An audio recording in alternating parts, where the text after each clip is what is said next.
What's going on, everybody? Welcome back to another Batman News Weekly. This is episode 210 in year 5, and today we have apparently some writer strike news to open up with. What do we got going on, Clay? I'm not keeping up with any of this, man. Yeah, so there was an announcement yesterday that the writers and the head of the studios, that being David Zaslav, Bob Iger, like all of the big dogs, were in attendance of this meeting of negotiations. And it was said that they are nearing an agreement to end the strike. It says the hope is for the deal to be finalized at tomorrow's meeting. So that was 15 hours ago as of right now. Mm-hmm. So the meeting is technically taking place today, Yeah. as we are recording this. So we could possibly, fingers crossed, I think everything is take with a grain of salt, because the big thing about this entire thing was AI. Is, Mm-hmm. are we going to get protection from AI? The studios were saying no, it's a lot cheaper. We can make a lot more money if we use AI, blah, blah, blah. That's the big thing. And if there is legitimate AI protection, I think their negotiations will actually stick, Mm-hmm. and we could see an end of the strike by this weekend. Um, I think that is really high hopes, Mm-hmm. because we had the update and the predictions that if the negotiations and agreements did not make anything official by like October, the entire calendar year of 2024 would be basically at a standstill as far as TV Yeah. goes. And of course, your streaming shows and whatnot. So that's a little scary for a lot of these studios. And we've seen from the reports of Warner Brothers Discovery, David Zaslav in the very beginning of the strike was like, oh, we are saving so much money with people on strike. Mm-hmm. We don't have to pay anybody. But then later on, it came out saying that they have actually lost $500 million since the strike has taken place. Yeah. They are losing money. Yeah. And, Deservedly. Deservedly. and Um. the Yeah. entire calendar year being at a standstill next year, they're going to lose a shit ton of money. Yeah. Yeah. I don't know. This is like the big thing happening pretty much throughout all of America right now. I don't know if it's happening in other countries. Obviously, I don't really pay attention to it. I barely pay attention to what's going on in America right now. But that's just because I'm so busy with stuff. But yeah, I know there's like an automotive strike that's happening or about to happen. I know that there That's currently was. happening right now too. Yeah, Yeah. that's happening, and it's funny because everybody's the one thing I'll never understand, man, is normal Joe, people we work with every day, being on the sides of big corporations. It boggles my mind, I dude. don't understand it. I don't understand it. Like, dude, you could be making more money. Like, your boss's boss's boss is making like a bajillion dollars, and you're barely able to pay rent. Like, why do you care about that? Like, and a lot of people say it's more of like the boomer generation just coming up with the idea of like, oh, people just don't want to work. Yeah, And we work those with a lot of those those. those CEOs worked very hard to get where they're at today, and blah blah blah blah blah blah Yeah, blah. No, they didn't. no. Like, they just had they were brought up in money, Hmm. and they knew people, and now they are the CEO. They Yeah. didn't work hard for anything. I'm sorry. It's just the way it is. Yeah, I feel like people I don't know, like, I mean, we live in a world that's very brainwashed, right? I mean, we in our own fandoms, people are brainwashed from like, DC's better than Marvel, Marvel's better than DC. Like, it's not just like a religious thing, it's not just a coworker thing. Like, it's everybody's brainwashed in some way. Sports fans, extremely brainwashed. They kill people for their teams. I'm like, yo, chill. Like, For y'all are real. crazy. Um, but for the most part, like, yeah, I think it's just kind of ridiculous. I'll never understand it. I'll never understand the little guy. And now here's what I think happens is it's probably somebody what I think it's a generational thing, right? Because I've tried to like spend some time thinking about this. I think it is people that come from somewhere, maybe that wasn't born in America, right?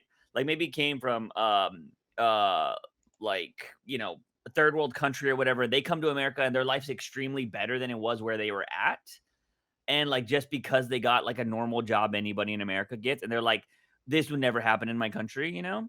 and that's why they think it's so much better. Like, that's my Yeah. theory. I have no proof that that's real or not, but you hear it with, like, people that come from, I think it's like, is it Cuba, right? Like, they're, like, super in support of, like, the Republican Party. They're like, "Oh, yeah, Yeah. because we don't want them to be communists." I'm like, that's propaganda, bro. It's the same shit that you were going through." Like, and it's Yeah. just like, no, and so I just don't understand it, man. It's just so weird. So when I see people online that are totally for like David Zaslav and all of these other people in these studios. And they're not people that work for WB or anything. They're just average Joe people that are Yeah. working like at McDonald's or like a factory or whatever. And they're touting this. I saw something from a creator that I follow, and all they said, like, they were like, dude, consumers are just gonna consume. That's all they do. Nothing else matters to them. Long as you put slop in the bucket, they're gonna eat it. So they don't give a shit about anything else. The idea, and don't get me wrong, we love to consume content. We Yeah. do it all the time. But the fact that people are like, "Oh, well, I just wanna watch my show, and if these writers are causing my show to stop, Yeah. then they're the bad guys." It's like, come on, like, Yeah. there are plenty of other things currently on your streaming service that you can go back to. There's Mhm. plenty of stuff that you have never seen before. There is plenty of content out there for you to consume, Yeah. for you to, you know, at least put you on a hold and not make the little guy the bad guy here. Yeah. You could literally never have new content for the rest of our lives, and you would never be able to catch up on all the content that's currently out there. You Yeah. could literally stop making new content today, Mhm. and you'll never catch up with what we have out there. And you'll probably find stuff that you're like, "Wow, this should have been bigger than it was." You know what Yeah. I mean? Like, that's just how it is. And so it blows my mind when people are so like, "Oh, yeah, this is dumb." But I mean, it comes down to, and we've talked about it on this podcast before, eventually, like, because you never want to ignore people's criticism, quote unquote, right? But then you start Mhm. realizing a lot of people are fucking dumb. And like, their criticism doesn't matter because they're coming at it and like, "Oh, you're hurting my feelings," or you're doing something like that, right? And it's just like, no, man, you're just not making sense. Like, that's the Yeah. problem.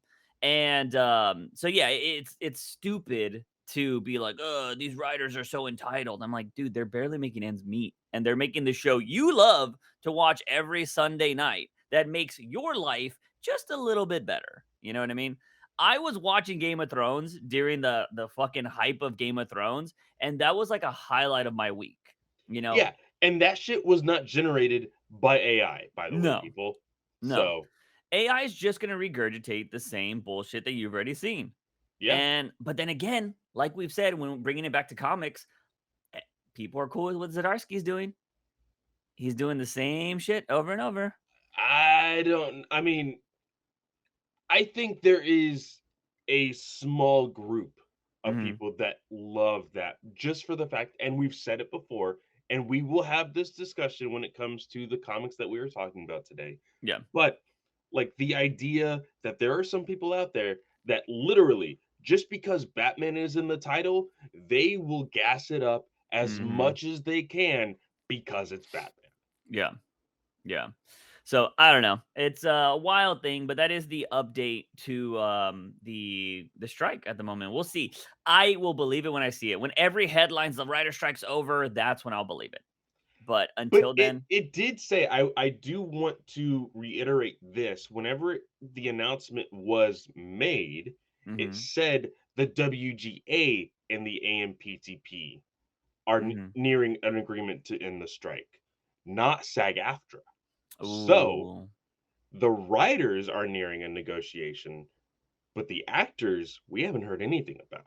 Maybe they're the one. You know what? To be honest, they probably have to fight harder for AI, right? Yeah, Because, like, if it's gonna take their voice or their likeness and all that kind of stuff, makes sense.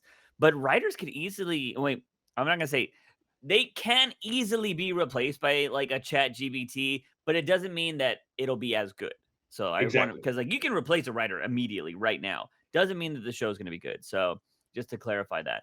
So I don't know if they're gonna have AI protections, but it'll be interesting because you can't make films without actors. You know what I mean? Unless you're gonna start doing animating everything, and Yeah. then just watch the voice actors be like, "Now we're going on strike."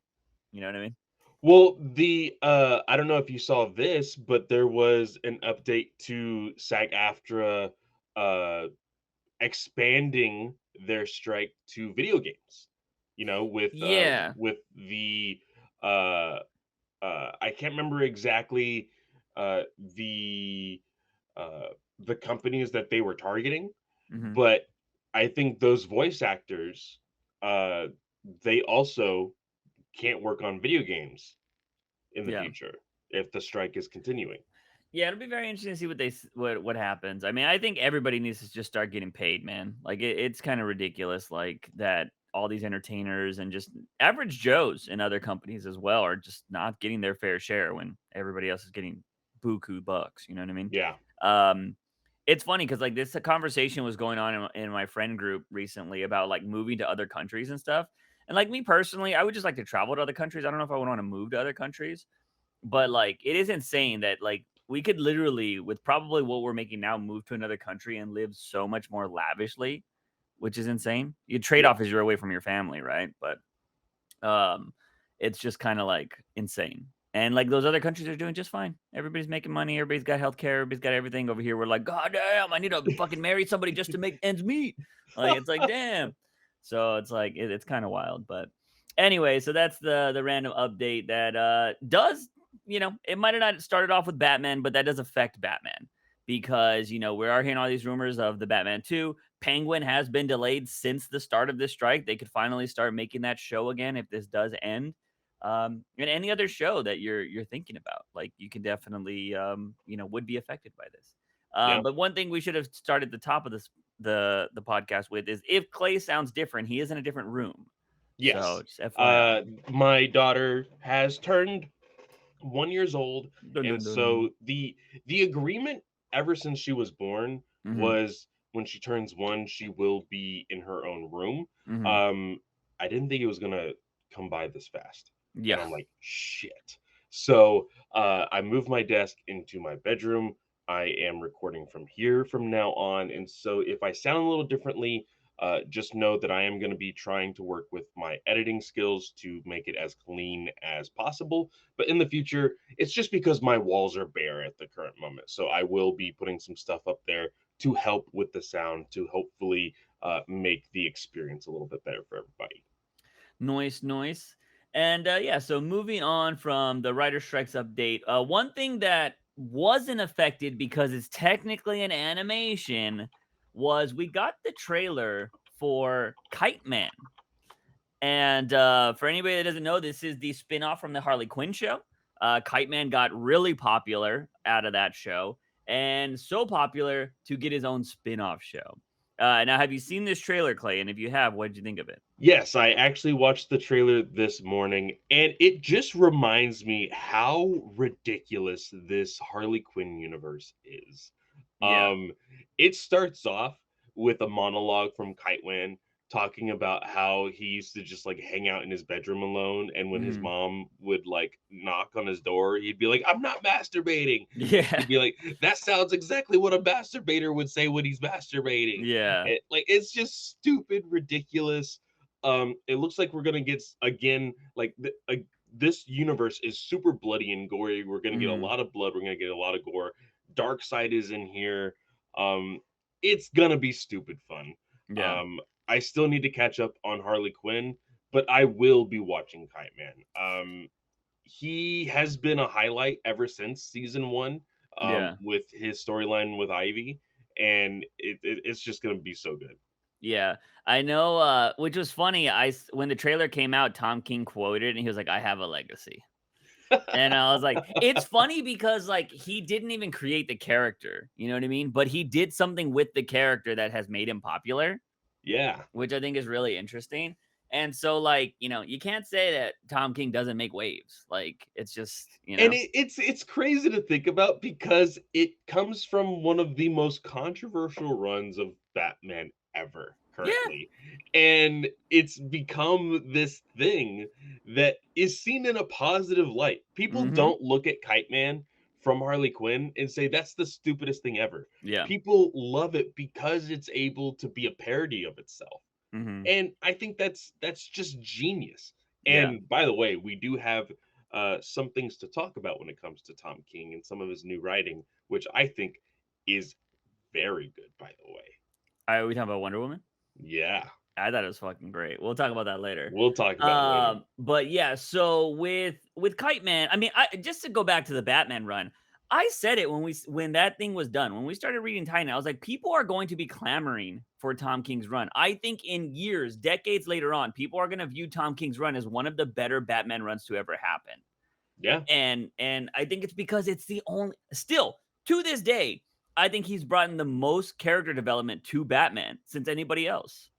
Because everybody's doing the same thing. Let me get brooding Batman. Like we're gonna talk about a story later that is still kind of doing the same thing Batman's always done in Batman Gargoyle. Interesting story, really yeah, interesting story, but kind of stuff we've seen before. They're just in a different light. You know what I mean? yeah. Where Tom And King, I will say that kind of gets away with it because of it being a yes, black label. yes, for sure, for Yeah. sure. And so, like, I just think that King has been the last writer to actually add something to the character of Batman, you know? Besides people that do it in small spurts, right? Like, we had Kevin Smith, love what he did with the gun idea of Batman. Love that. That was great. Who else did something that was like really small, but I was like, that is fantastic? You were really surprised by Brian Michael Bendis's Penguin story, the Old Man Yeah. Bruce and Old Man Penguin. Yeah, Yep. that was a pretty decent story. And then like Tom Taylor's done some good Alfred stories before. And Mhm. so like there's stuff like that that people have added, I feel like, to the mythos in very small spurts. But I think Tom King added a lot in his run. And he also made a character in Bane that a lot of people thought was just a big dumb doof. It made him like threatening again. You know what I mean? So, Yeah, like, I don't know. I think people, as much as Tom King gets a lot of hate, he doesn't get the credit he deserves, in my opinion, for at least his Batman stuff. for But, sure. anyways, so yeah, I'm glad that he is able to have. I doubt since he didn't create the character, he probably doesn't get anything from this show, right? I very much doubt it. I don't think he gets anything other than the bragging rights of Yeah, being the one to create the "Hell yeah" tagline. yeah. Yeah, that kinda sucks, but it is what it is, he'll always know, like, it's kind of like, Bob Kane and Bill Finger. People are like, Bill Finger did everything," Yeah, Bob King just exactly. created it. Granted, there's not gonna be any retroactively adding King to the Kite Man, mythos, that's just not gonna happen. But moving on to the next big topic, which I actually don't know how I feel about this, was the topic of Tim Burton on the use of his Batman and his Superman in The Flash. Yeah, so this was very interesting. There was a lot of clickbaity article titles with his Batman, Yeah. his Superman in all caps. Um, and he does not have, you know, a lot of nice things to say about it. Um, it's funny, there was one quote here. I'm actually looking at the article now that I'm trying to find. Yes, right here. He says here, but also it goes into another AI thing, and this is why I think I'm over it with the studio. They can take what you did, Batman or whatever, and culturally misappropriate it. Mhm. Um, how can Y you culturally misappropriate Batman? Yeah, that was a terrible word. I was all like when I first read it, I was all like, "That's funny coming from a white guy." That's what Yeah. I'm a white guy Yeah. that took another white man's creation of a Yeah. white character. Yeah. Like, there is whiteness all around this thing, and it's just like, there is no misappropriating anything here. Yeah. Like, Yeah. it's a Batman is poor culture. choice of words, for sure. Yeah, it was a very poor choice of words. That was the first thing I thought, because like, I saw it on obviously, I saw it on Twitter, and I was all like I just wanted to make a comment, like, be like, "Now you know how people of color feel." You know what I mean? I just wanted to say something like that. Obviously, I've gotten away from doing that kind of stuff on Twitter as much as I used to, but, like, I just kinda rolled my eyes at it, and I was like, "That's so dumb, Tim Burton." Like, and it's just so idiotic to think that his granted, I love Tim Burton's Batman, but to think that, like, it was never gonna see the light of day again, like, you know what I mean? Like, you should just know this by getting into the comics industry, you should know anything you do in the big 2 is gonna be used however they want, and, like, you should Yeah. just get over it, you know what I mean? Well, Uh, and that's the thing that he had said. He when it comes to studios, not yeah, necessarily the big two, he says, even though you're a slave of Disney or Warner Brothers, they can do whatever they want. So in my latter years of life, I'm in quite revolt against all of this. yeah. So it's like The he slave shouldn't have used that term either, alright? no, he shouldn't. It's again, he's I'm not gonna use this as a quote unquote excuse, but he is an older generation. Yeah, So he probably doesn't care about what anybody really thinks of his words. yeah. Um this Slaves weren't getting is paid millions of dollars to do movies. exactly. You know what I mean? And I mean, what was he has both worked with Warner Brothers and Disney Yeah. since, his cult classics for the two of them, Batman and Nightmare Before Christmas. Now, again, Mhm. Nightmare Before Christmas, he was only the director. He didn't write it or anything. He didn't create those characters. Yeah. But like since then, since those two cult classics, he has worked with both studios on multiple projects. So Yeah. it's like, okay, you are still feeding into everything that you're fighting against or whatever. And Yeah. I guess that's what the comment means. Like now that he is in his latter years of life, he's just like, whatever. Yeah. Yeah. I'm revolting against the man by working for the man. Yeah, just some silly comments from Mr. Tim Burton. Granted, people say dumb things. I've said dumb things. Everybody says dumb things, but that's just a funny one that just like maybe you should have watched your wording there a little bit, Tim, Yeah. because it sounded stupid. You know what I mean? But it is what it is. All I can say is not even Tim Burton could have saved the Flash, which was crazy. So Yeah, I like it's I still want to know the overall numbers for the Flash. I don't know if we've actually gotten those yet mhm, for streaming. So I would like to see where it stands yeah. um when it comes to the popularity of it all. And I believe there is actually a new date for Blue Beetle that was just announced Oh, really? for streaming and digital. So I know that's going to get a lot of eyes on it as well pretty soon. Yeah. Yeah, I wanted to go see Blue Beetle again, but I just haven't had time. I don't think I've been to the movies since Blue Beetle. Yeah, no. I just haven't had time for it. But, it'll be coming out soon, so I'll be probably checking it out on HBO or whatever. I'll be buying the VOD too, but yeah, so that was, very interesting, stuff.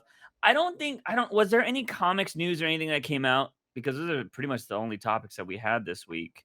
Yeah, Um there hasn't been much of anything coming out. There was let's see here, looking at some news sites, a lot of stuff just with comics reviews that have Oh, come there out in the is net. that new Jason Aaron's book, Batman Off-World. Yes, I did post that in the Discord, I believe. Yeah. That is coming out fairly soon. Uh, Apparently, this is his first Batman story Mhm. with uh, Mankey as the artist, who is famously done, uh, of course, Tomasi's run on Detective Comics. He was the artist on. It looks like an interesting story. Now, I kinda get the vibes of, uh, Batman Fortress, you know, how that one Yeah. was like an alien type of, invasion and everything. This is putting Batman off-world, Mhm. and he's gonna be doing some crazy adventures. So I'm still kind of eh on the feeling of it. And again, Jason Aaron has kind of put me off on his writing because he had a horrible run on Avengers that I was really in good hopes for because it had a great artist to begin with, a great lineup, and then it just turned into a nothing burger. But famously, he wrote Thor for like 15 years. So Mhm. like maybe he can do something really cool for Batman that we have not been getting in the Chip Zdarsky run and any other side stories, you know? Yeah. One thing I don't like here is in all the artwork, he's in his Batman suit Yeah, with no mask, with no nothing that shows like he's in space. yeah. So, we're just automatically gonna assume every planet he goes on has air, you know? It's I will say that is something that DC does a lot of the time, Mhm. is whenever they go to a planet, they just walk off the spaceship, and I'm just like, "This isn't Earth." Yeah, Like, you cannot say that every planet is accommodating for oxygen breathers. yeah. Like, it just it's not realistic, quote, Uh, unquote. yeah, I'm So, curious if, he will bake that into the story on why. But then it's an again, it's the invisible yeah, mask, it's the that's Zdarsky, my suit is built for this automatically. mhm. But I don't know because yeah, I think it's kind of dumb. It is. We'll see. But yeah, that was the only other news. There was this stuff from Weird Science Comics. Now, do you know these people, or is this because I don't know if this is? I get confused with some people out there. There are some people out there that just hate on things, and I don't know if this is one of those brands or not. I don't Oh remember god, Weird Science. what did he say? Well, this is the thing you posted about Catwoman. That I posted about? Yeah, the Catwoman and Daredevil. Oh, yes, yes, yes. Yes, I forgot about that. I did Yeah, post in the Discord, yeah. that, my friend, had seen some very Oh, so big you know this person. yes, yes. Okay, yeah, because I used I to record with them. I okay, am, in their group chat. I yeah. talk to a lot of the fan base, and there's a really big discussion almost every week Mhm, about, both Marvel and DC in their group chats.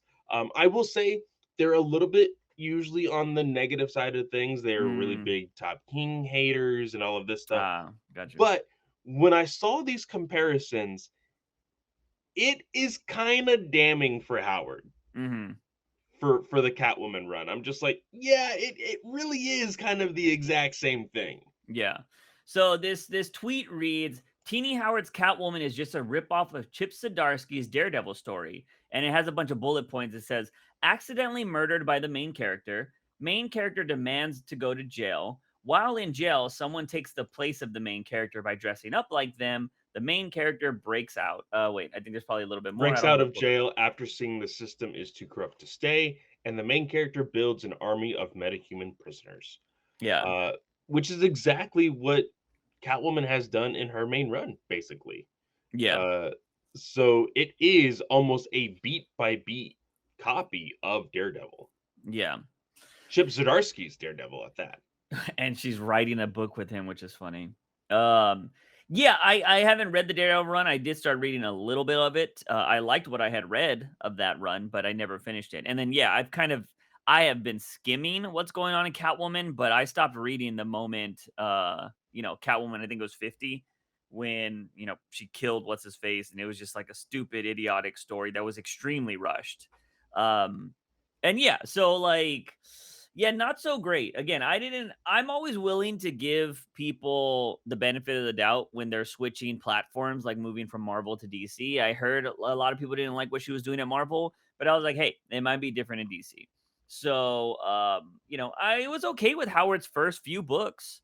And then, like, I was interested in the tipping toeing of the line of like, will they, won't they, this kind of soap opera love thing. But then she crossed the line and like it wasn't done well either. And I was just like, yeah, this was kind of idiotic. And then it's only gotten worse, like progressively worse, since that's happened. And I've seen everybody just calling for like, new writers and stuff on both Batman and Catwoman since with the way these stories have been going. We covered Yeah. it a few podcasts back, but there was like that one viewer that was absolutely just pissed off about Zdarsky's run and was all like, "We haven't got a good writer since Tom King," Yeah. which was kind of crazy. And they were going off, but like, so yeah, I don't know. I think it's pretty insane to see those bullet points happen. I just, dude, just bring back Ram V and let him write Catwoman forever, like because his stuff was so good. Like it was just so good. And I'm pretty sure he'd be able to write. Because the thing is, I would love to be like put Ram V on Batman, but he got Detective, and I didn't like it. Yeah. And so I'm like, make him go back to Catwoman and see what he does over there. I wanna Or see you know what? If you can't get Ram V on Catwoman, bring in, Cammy Garcia.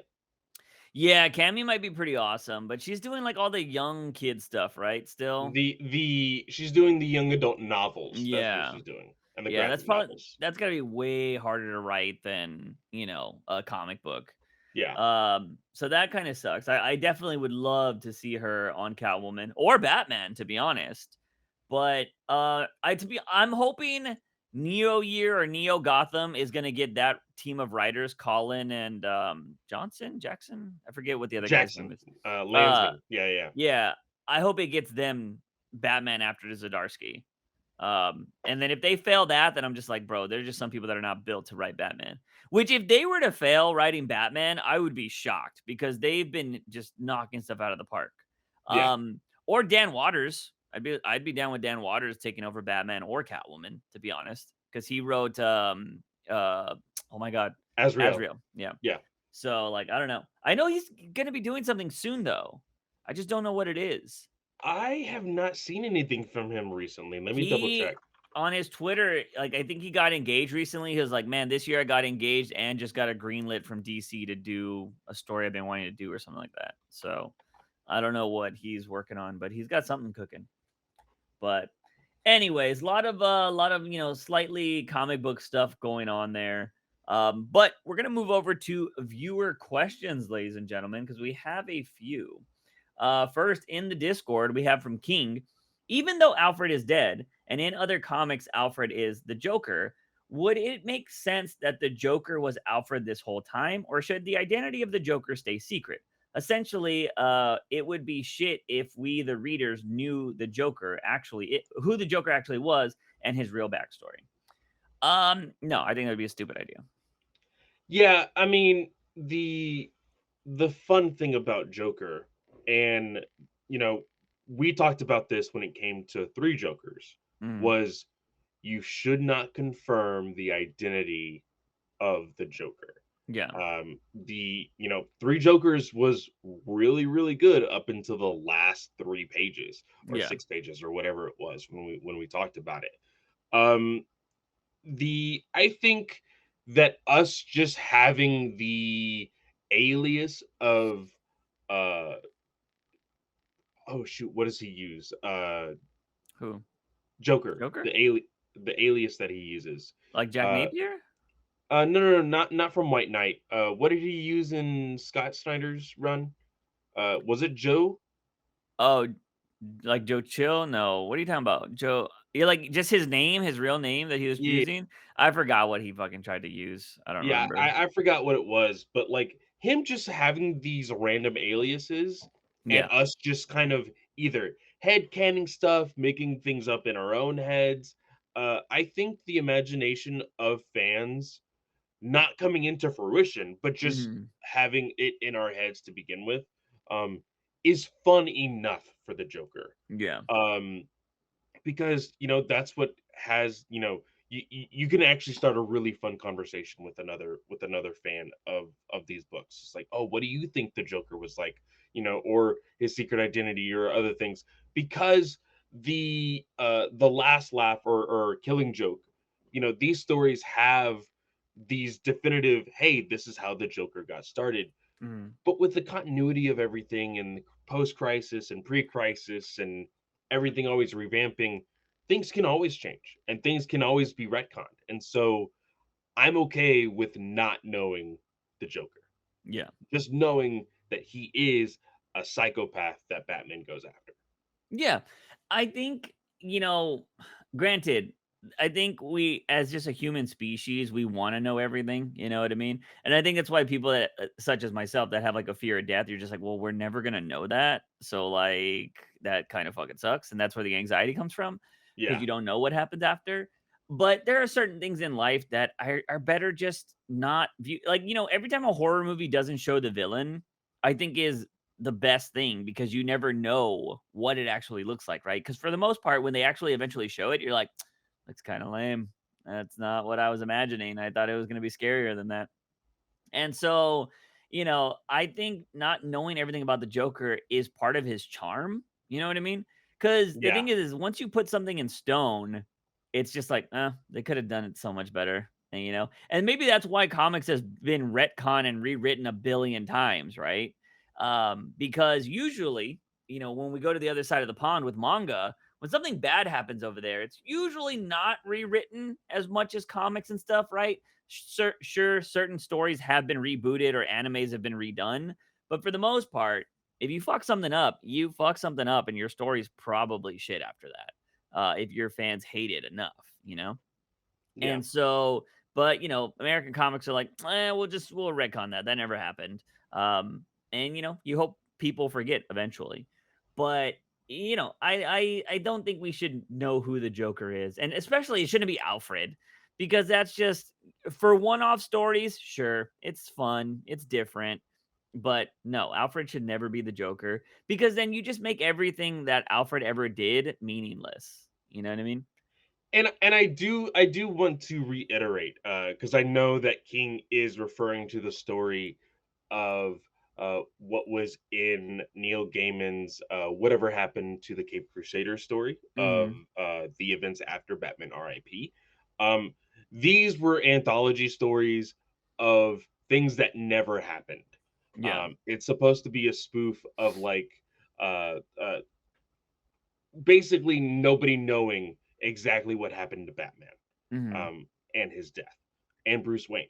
Yeah. Uh, and so the idea of Alfred being the Joker, it can be turned into an Elseworld story or a part of a multiverse where Joker was, or yeah, the Joker's true identity was Alfred, but that's Hmm. not in the main continuity of things.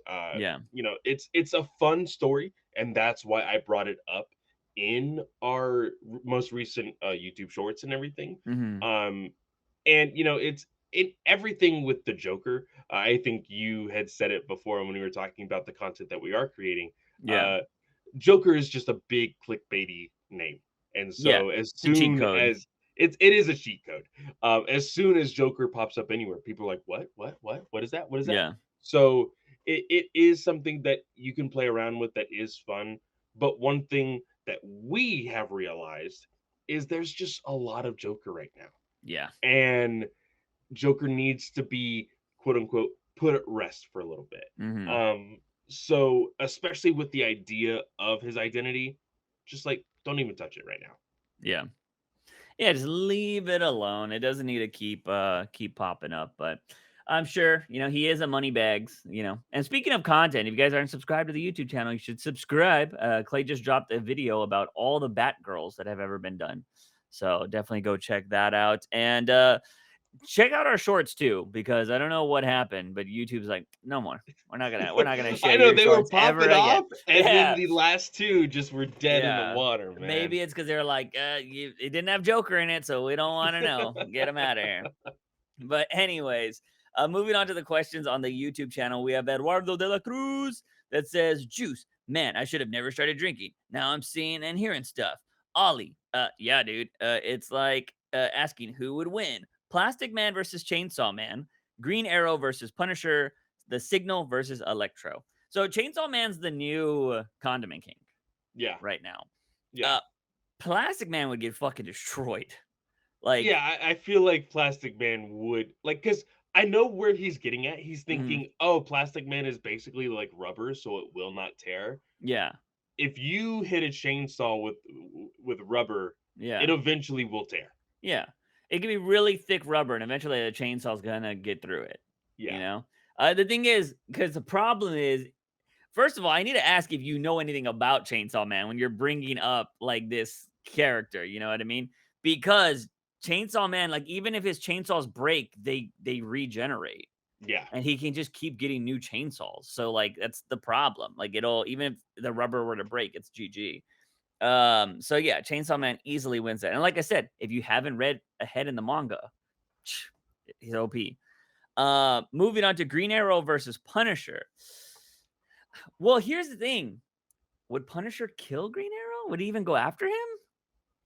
I so he- s- the thing is, uh, Punisher has been a target of somebody like a Spider-Man or a Daredevil, Okay. somebody who usually goes after the street level thugs anyway. Yeah. Uh, it's funny that Punisher gets brought up because there is a famous issue with the Punisher and Daredevil that Chip Zdarsky wrote, I think I read um, this. Yeah. where they keep talking about their individual missions, Mhm.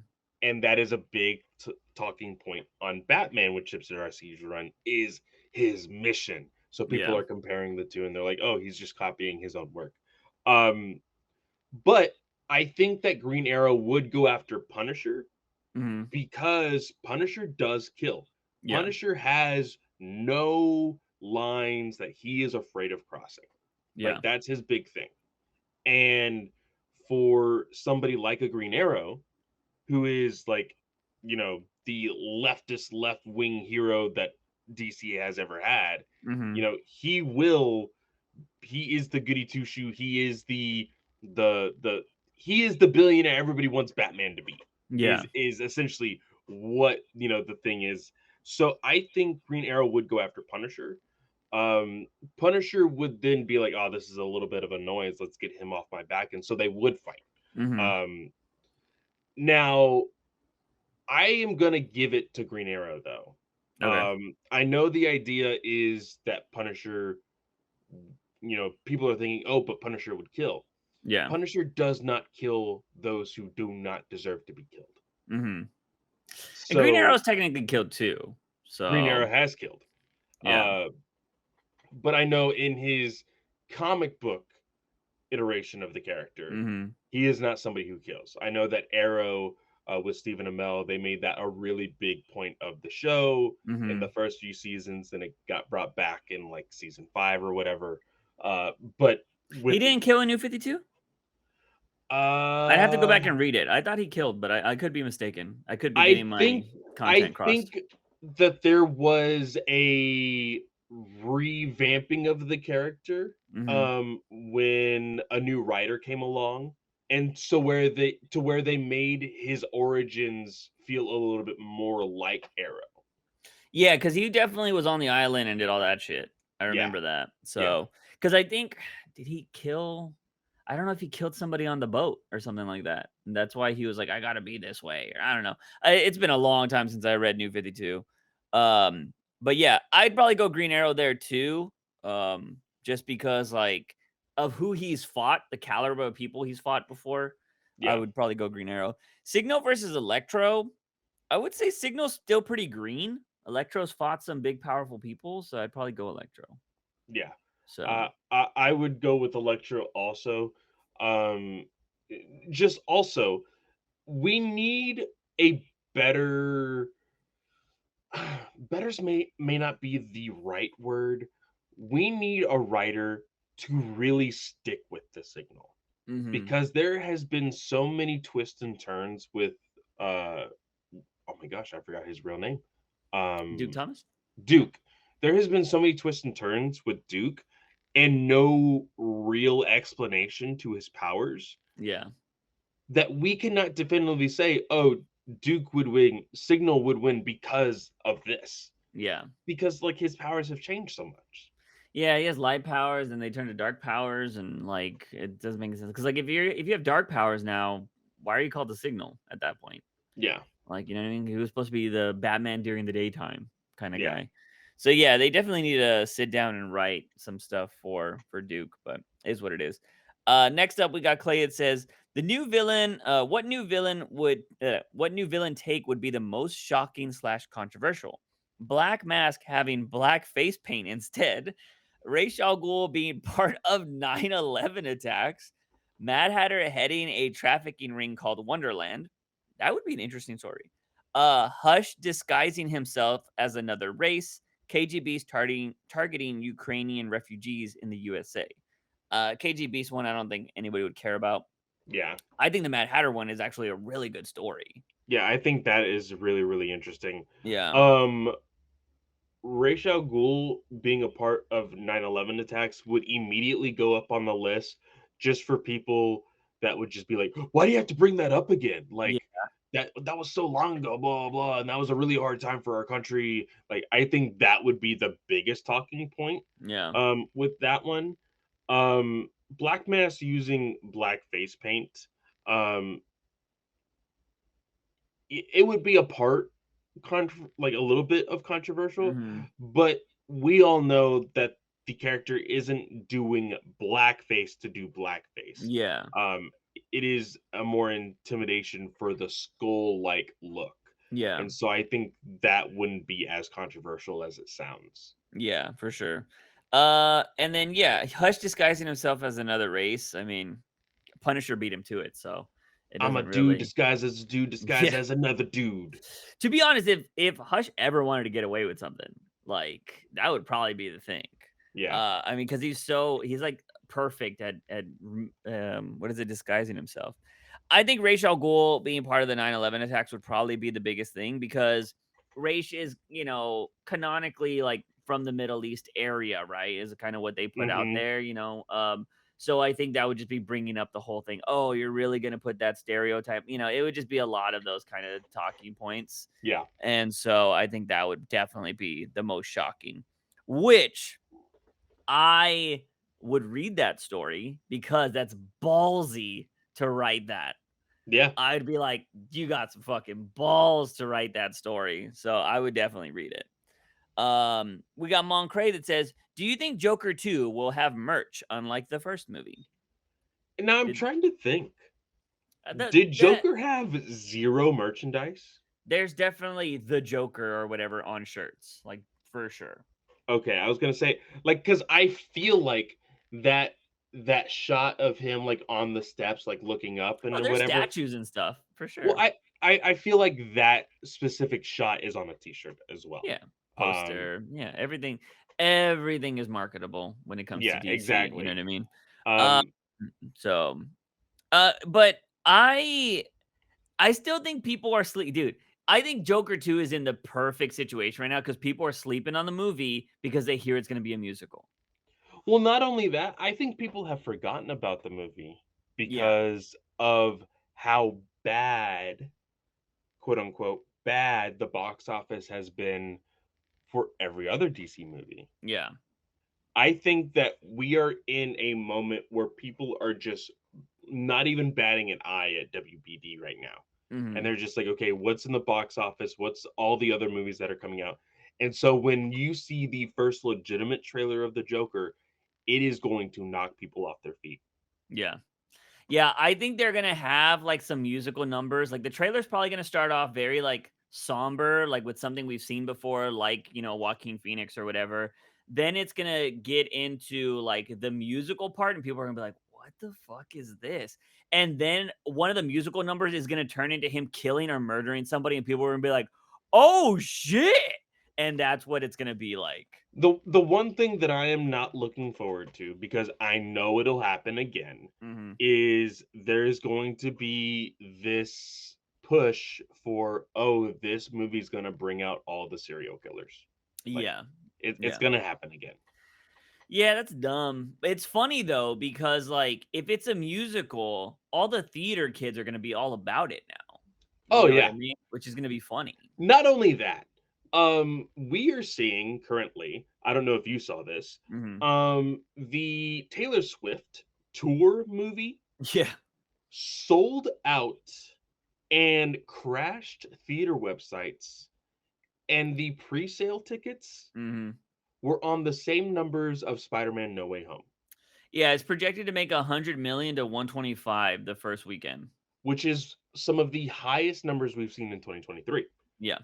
Yeah. And that's just with Taylor Swift. I think Lady Gaga is still a phenomenon in music. Yeah. So, as soon as people see Lady Gaga as Harley Quinn in a Mhm. trailer, boom, pre-sales are gonna go crazy as well. Yeah, I think I'm not going to say that this is going to make as much money cuz I think it's very hard to do that for a Mhm. sequel, but I am I think it has a chance to be better than the first movie because it's gonna be different than the first movie, and I'm it's gonna only go for. ahead. I will say confidently that it will pass. I'm gonna make this crazy claim, and I'm Mhm, even kind of getting hesitant even saying it because I'm like, oh, should I put this in stone now? I'm mhm. gonna say 700 plus. Okay, I could see that, I could see that. My thing is, I'm calling it, they're gonna say Joker went woke because it's a musical. I'm Oh yeah, calling that right now because 'cause they're gonna be I like, could see that. "Oh, they're trying to turn the kids gay because trans and like there's gonna probably be a pride flag in there, and they're gonna be like, oh, look at this, they're trying to convert kids with Joker and all this kind of shit. Like, Yeah. bro, okay, yeah, all right, because people aren't dancing. Have you not seen the people at Trump dancing at the Trump rallies? Those videos are funny. They're so bad. Well, everybody's dancing at Kid Rock concerts. Let's go now. But yeah, I'm calling that. I think they're gonna say Joker went woke. That's my prediction. Next up, we got Alexis Barrera. So this comes from last week. This is Yes, from it last week. does. So I don't know.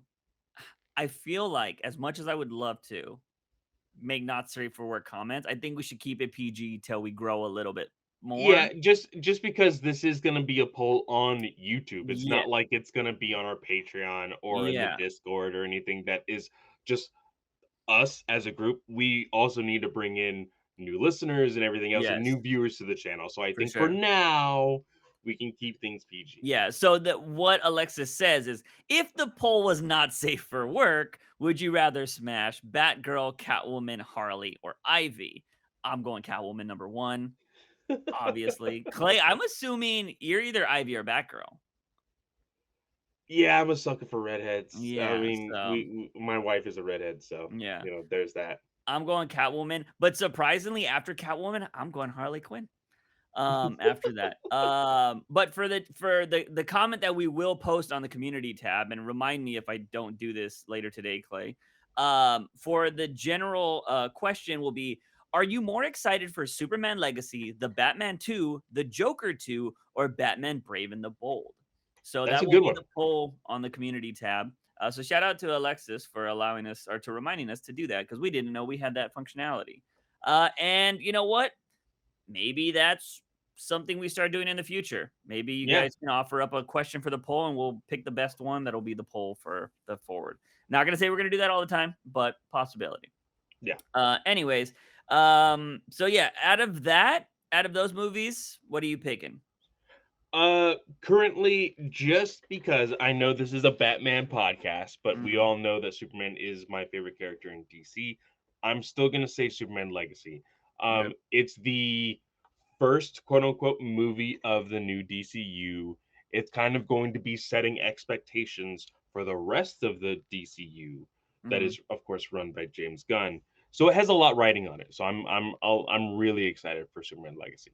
Yeah. Um, I mean, my excitement changes depending on who's cast for Batman in Brave and the Bold. Yeah. So Joker 2, my I'm intrigued at the moment by it. Hmm. The Batman 2 could care less. And Superman Legacy, we'll see. So, like, I don't really know what to expect from that. But the Brave and the Bold, I'm on board because I liked what he did with Batman in The Flash. Yeah. Muschietti. I just need to know who's gonna be Batman. Yep. Because if you cast somebody I don't like, I'm just like, oh no, like that would suck. So we'll have to see. But I would say Brave and the Bold, but depends on who's getting cast. Jason Todd says, if a strong billionaire legit became Batman in your closest city, major city, would it make you feel more or less safe? We're talking about bat planes, Batmobiles. I'd feel less safe. What are you talking about? Yeah. Yeah. I I w- I would love Batman, I but would feel a little less safe yeah, I around our wouldn't live major in city. Gotham. Yeah, I would Well, no, not live in Gotham. in our major city, No, but I'm specifically. just saying, like, I love Batman, but I wouldn't live in Gotham. Oh, that's Like, true. you know Yeah, what I mean? I'd be the fan that lives in Metropolis that likes Batman. You know what I mean? I'm like, that guy looks so cool. But yeah, I no, fuck no. if you Dude, love him so much, why don't you move to Gotham? yeah. Are you crazy? Yeah. Granted, that's the irony there is like when I see Laker fans in our city, I'm like, go fucking move to LA, dude. Why are you a Lakers fan here in San Antonio? You know what I mean? I was like, get out of here. Oh shit. But yeah, I just think that's fucking funny. But no, I think, dude, no, the shit Batman gets into, that would be scary as hell. I'm Yeah. surprised they haven't done more of like a Jimmy Olsen type character in Gotham. That's a news reporter that just like catalogs all of this crazy Batman shit. I would legitimately like that. Now, I'm not saying, hey, we need a solo series of this character, Yeah. but I think there needs to be another supporting character within the Bat books Mhm. that is like a Lois Lane or a That Jimmy is Olsen. consistent. That is because consistent, they've yes. done like Vicky Vale, they've done But when was the last time we've seen Vicky Vale I want to say in main continuity? yeah. So I want to say she popped up in the Dini books, which is Adventures. But main continuity, the last time I remember Vicky Vale being in there was when she was like trying when it was like the seductive, like sexy Vicky Vale that was trying to like unmask Bruce as Batman. Yeah, And like they had like her in like underwear shots and all this stuff all the time. Like it was just really weird. I think it was like New 52 or earlier than that. But yeah. yeah, that was the last time I remember her being in it. I love animated series Vicky Vale. That's my favorite Vicky Vale. She's Mhm. just straight reporter, does her shit. But there's another reporter, Summer Gleason is another one. Oh, yeah, yeah, Summer yeah. Gleason. So like I feel like you have reporters that the problem is they're like more talk show instead of like nose in the dirt type of people. And I think you need a nose in the dirt type of person that is Mhm. taking the photos that maybe works with one of them Yeah, and you have them talk. Because like I think it was Vicky Vale. She had like Gotham Tonight or Gotham something. She had a show, and yeah. like you could easily be talking about that kind of stuff. But I don't know. I think every time the problem is DC. What they end up doing is they create a character like that, and then they make the character part of the Bat family. And it's like, Yeah. you don't need that. Just have them be a reporter. Like, I want to see somebody deny Batman every once in a while. Like, Batman gives them a scoop or something like that, and they're like, look, man, I'm just here to report the news. I'm not on your side, and I'm not against you either. I'm just Yeah. here to talk about the people.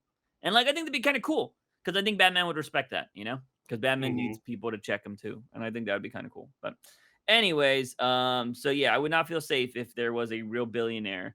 I'm not safe now. Like, like without super powered military shit going on in our city. Like it's crazy. Nathan says, "What Batman storyline sounds most interesting? Bruce, severely injured and bedridden, has to deal with a home invasion by a dangerous Arkham inmate. Joker realizes he needs his own Bat family, so he builds his own Joker family. That is literally happening right now in what is that series? Incorporated. Yeah. And then Batman and Thomas slash Martha Wayne, Batman Joker, put their differences aside to stop an Elseworld Joe Chill. Their differences are already put aside in their own universe right now. So, Oh, true. you Yeah, know, yeah, yeah. they're Nathan, if you want to know where that's coming from, you need to read Jeff Johns' Batman. What is it? It's called Flashpoint Beyond. Flashpoint Beyond. Yeah. They put their differences aside. They are a happy family now with the kid of Two-Face or Harvey Dent as Yeah. their like adopted son now that is now Robin. So yeah, so there's that. And they just sent what is that guy's name? Daggett? Was it Degaton or whatever? Digaton, yeah. Yeah. They just sent him to their universe and they're probably beating the shit out of him every day. So yeah, Which was seen in, the Justice Society of America. yes. The not the last issue, the previous one though, right? Yeah. Yeah. So yeah, two of these stories basically already done. But aside from the Joe Chill thing, but I don't think it would make a difference because I think Thomas and Martha are both way more brutal than Joe Chill. Mhm. And also in their world, Joe Chill's probably just an average dude because he didn't kill them. Or I guess he killed Bruce, right? He killed He's Bruce. dead. He's dead then. Yeah. No way Thomas Wayne doesn't kill him. I think the story is that Thomas Wayne killed him then and there, didn't he? I would have to go back and read it. I can't remember it off the top of my head.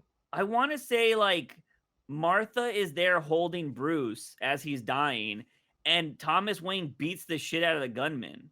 I could just be totally headcanoning this, but I think he beats the shit out of him, and then he looks back at Martha and she's like just like crazy because Yeah. she can't believe what happened. And I think that's how it goes down. I could be completely wrong. So both of these might have been done already. So the only other one is not that great either because we've seen a bedridden Batman.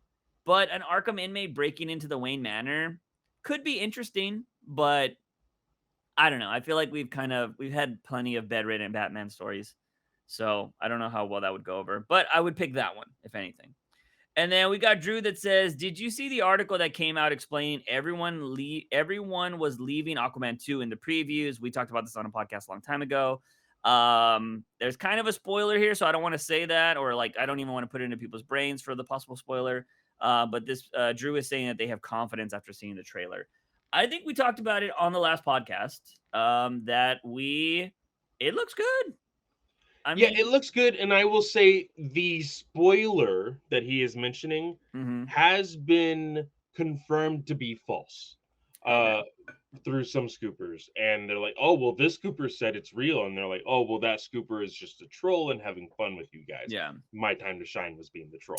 Uh, Uh, yeah, my time to yeah, shine, I literally have blocked on Twitter. I have yeah. a lot So of scoopers blocked on Twitter, to be honest. So, So I know that there has been a lot of conversation and a lot of controversy over this potential spoiler. mhm, But it's something that I do not believe they would do in a sequel to the most successful DCEU movie franchise. yeah. I don't know the spoiler, but I think the what the spoiler is, I could see happening, like this person doing this particular thing Hmm. to somebody. So I could see that because it just moves along the story. Yeah. So, but yeah, I don't know. So I the trailer is pretty exciting, Yeah. but at the same time, I mean, we've liked pretty much all the DC movies that have come out recently. It's just nobody else does. So it's Yeah. just like nobody It, else it goes to see them. it's still going to be very interesting how things are going to go. One thing that, with me very recently getting COVID, Mhm. there has been reports of other variants and numbers rising to what was the like initial numbers of the shutdown. Yeah. So it's going to be interesting how the next few months are going to go. So is Aquaman even going to be releasing in theaters, or is it going to be a victim of, another shutdown and having to be put out on VOD? We don't know. Yeah, I would be shocked if another shut not in our state. It ain't happening. There ain't gonna be no other Probably shutdown. not in our state. No. No, no, people are just gonna die again. So, that's just kind of how it is. My thing is I just want to know if I gotta get. I don't know how long like boosters and stuff last, but the last booster I got fucked me up for They 24 say hours. usually 3 months is like the booster. Like you wait 3 to 6 months for boosters. Mm. I got mine in June, so it's gonna like expire around the time I travel again. So that'll kind of suck. But if it is only 3 months, if it's And 6 months, and I'm like good. I've talked to a doctor friend of mine. They're like, Hmm. "Oh, you're immune for like another 3 to 4 months," and I'm like, I still want to get the booster. I don't give a Yeah. shit if I'm You immune or not. can't though, right? Or can you? I think I have to wait, which is Yeah. sucks because it's just like I don't want like I don't care what other people say. Like Yeah. we recently had to uh go into a Walmart that we had never been to. Mhm. Or I can't remember. I don't know if it was a Walmart or something. Uh but as soon as we started walking in, I told Abby, I was like, we're getting COVID again. Like just looking around this place, it Yeah. looks like this thing is infested with COVID. Yeah. It sucks. Um, wear masks, people. Yeah. Be safe, The one and thing I do sorry, I didn't mean to cut you off, but, that's like, all good. in my car, I have, like, the antibacterial soap. I've had it in there since COVID started, and I just refill the bottle, and I swear every time I get in my car, it's just a pump, like a reflex, and I do that, and I don't know if that's what's been keeping me from dodging. I also have one in my room too that I just, like, by my desk. I'm like, "Whoop," wash my hands. I don't know if that's what's kept me from it because, it's weird that during COVID, it's been, like, the healthiest I've ever been. I am so mad that I even got it because Yeah. I was telling Abby I can never say that I never got it now. Yeah. Like that was the big triumphant thing Uh, about me. It was like this whole time, and I still haven't got it, and yeah. now I did. Yeah, That it's weird, sucks. like, I think my aunt has got it, but we went to go have, a birthday dinner for my uncle, a couple months ago or, like, a month or so ago, and I was talking about traveling, and I was like, "Yeah, I'm surprised I never got COVID." She's like, "You never had it?" And I was like, "Nope." And she's like, "Wow." And so, like, I've been lucky, you know?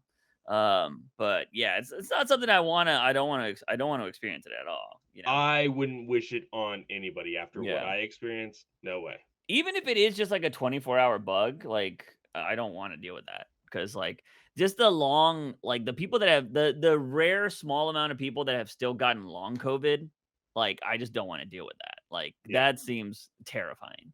Because there are like some people that can't even leave their rooms now. I'm just like, bro, I did that for 2 years. I don't need that eat while being sick. So yeah, that's all we got for that, ladies and gentlemen. We are going to move on to comics. Now, we missed a comic last week because, nowadays we get comics when y'all get comics. Yeah. So the thing is, there's more of a chance for us to miss something because we don't get them early. Like we were reading stuff like a month in advance when we were getting them, and I missed those days because, I feel like here's the thing though. I missed those days, but at the same time, I feel like I had more time to rage when we got those things earlier. Yeah. And like now I just read it, I'm like, that's so dumb. And then I kind of just let it go by the wayside now. So maybe it's better in the long run, or I've just kind of gotten over the people that are writing these books. Yeah. But dude, I'm gonna tell you, I've been reading so much more manga. Reading left to right and then right to left is so fucking annoying. For dyslexia, like I'm just like, yo, dude, it is fucking me up. It sucks because like there'll be days where I'm like, oh, I'm gonna read a couple chapters of manga, and then I'm Mhm. like, oh, I have to read that comic for the podcast, and Yeah. then immediately, like almost immediately, go from one manga to one comic, and I'm like, Yeah. oh, hold on, wait, reset my Yeah. brain real quick. I've had to like I was reading Gargoyle and then I was just like, wait, I was like, oh wait, I'm reading this wrong. I was like, I gotta go back the other way. I'm just like, damn it, man. And it just throws me off when I start like when I see stuff on Twitter after I've just read manga and I'm supposed to be reading it from left to right. And I'm just like, this doesn't make I'm like, oh fuck, I'm reading it wrong. Like Yeah, this doesn't make sense. But yeah, I just thought it's pretty funny because I have been reading a lot. And dude, I will say though, man, I think manga's fucking me up when it comes to reading long comics because really, mangas are like 15 pages, like some of yeah. them. And then I'm reading a comic that's like 30 plus pages. I'm like, ugh.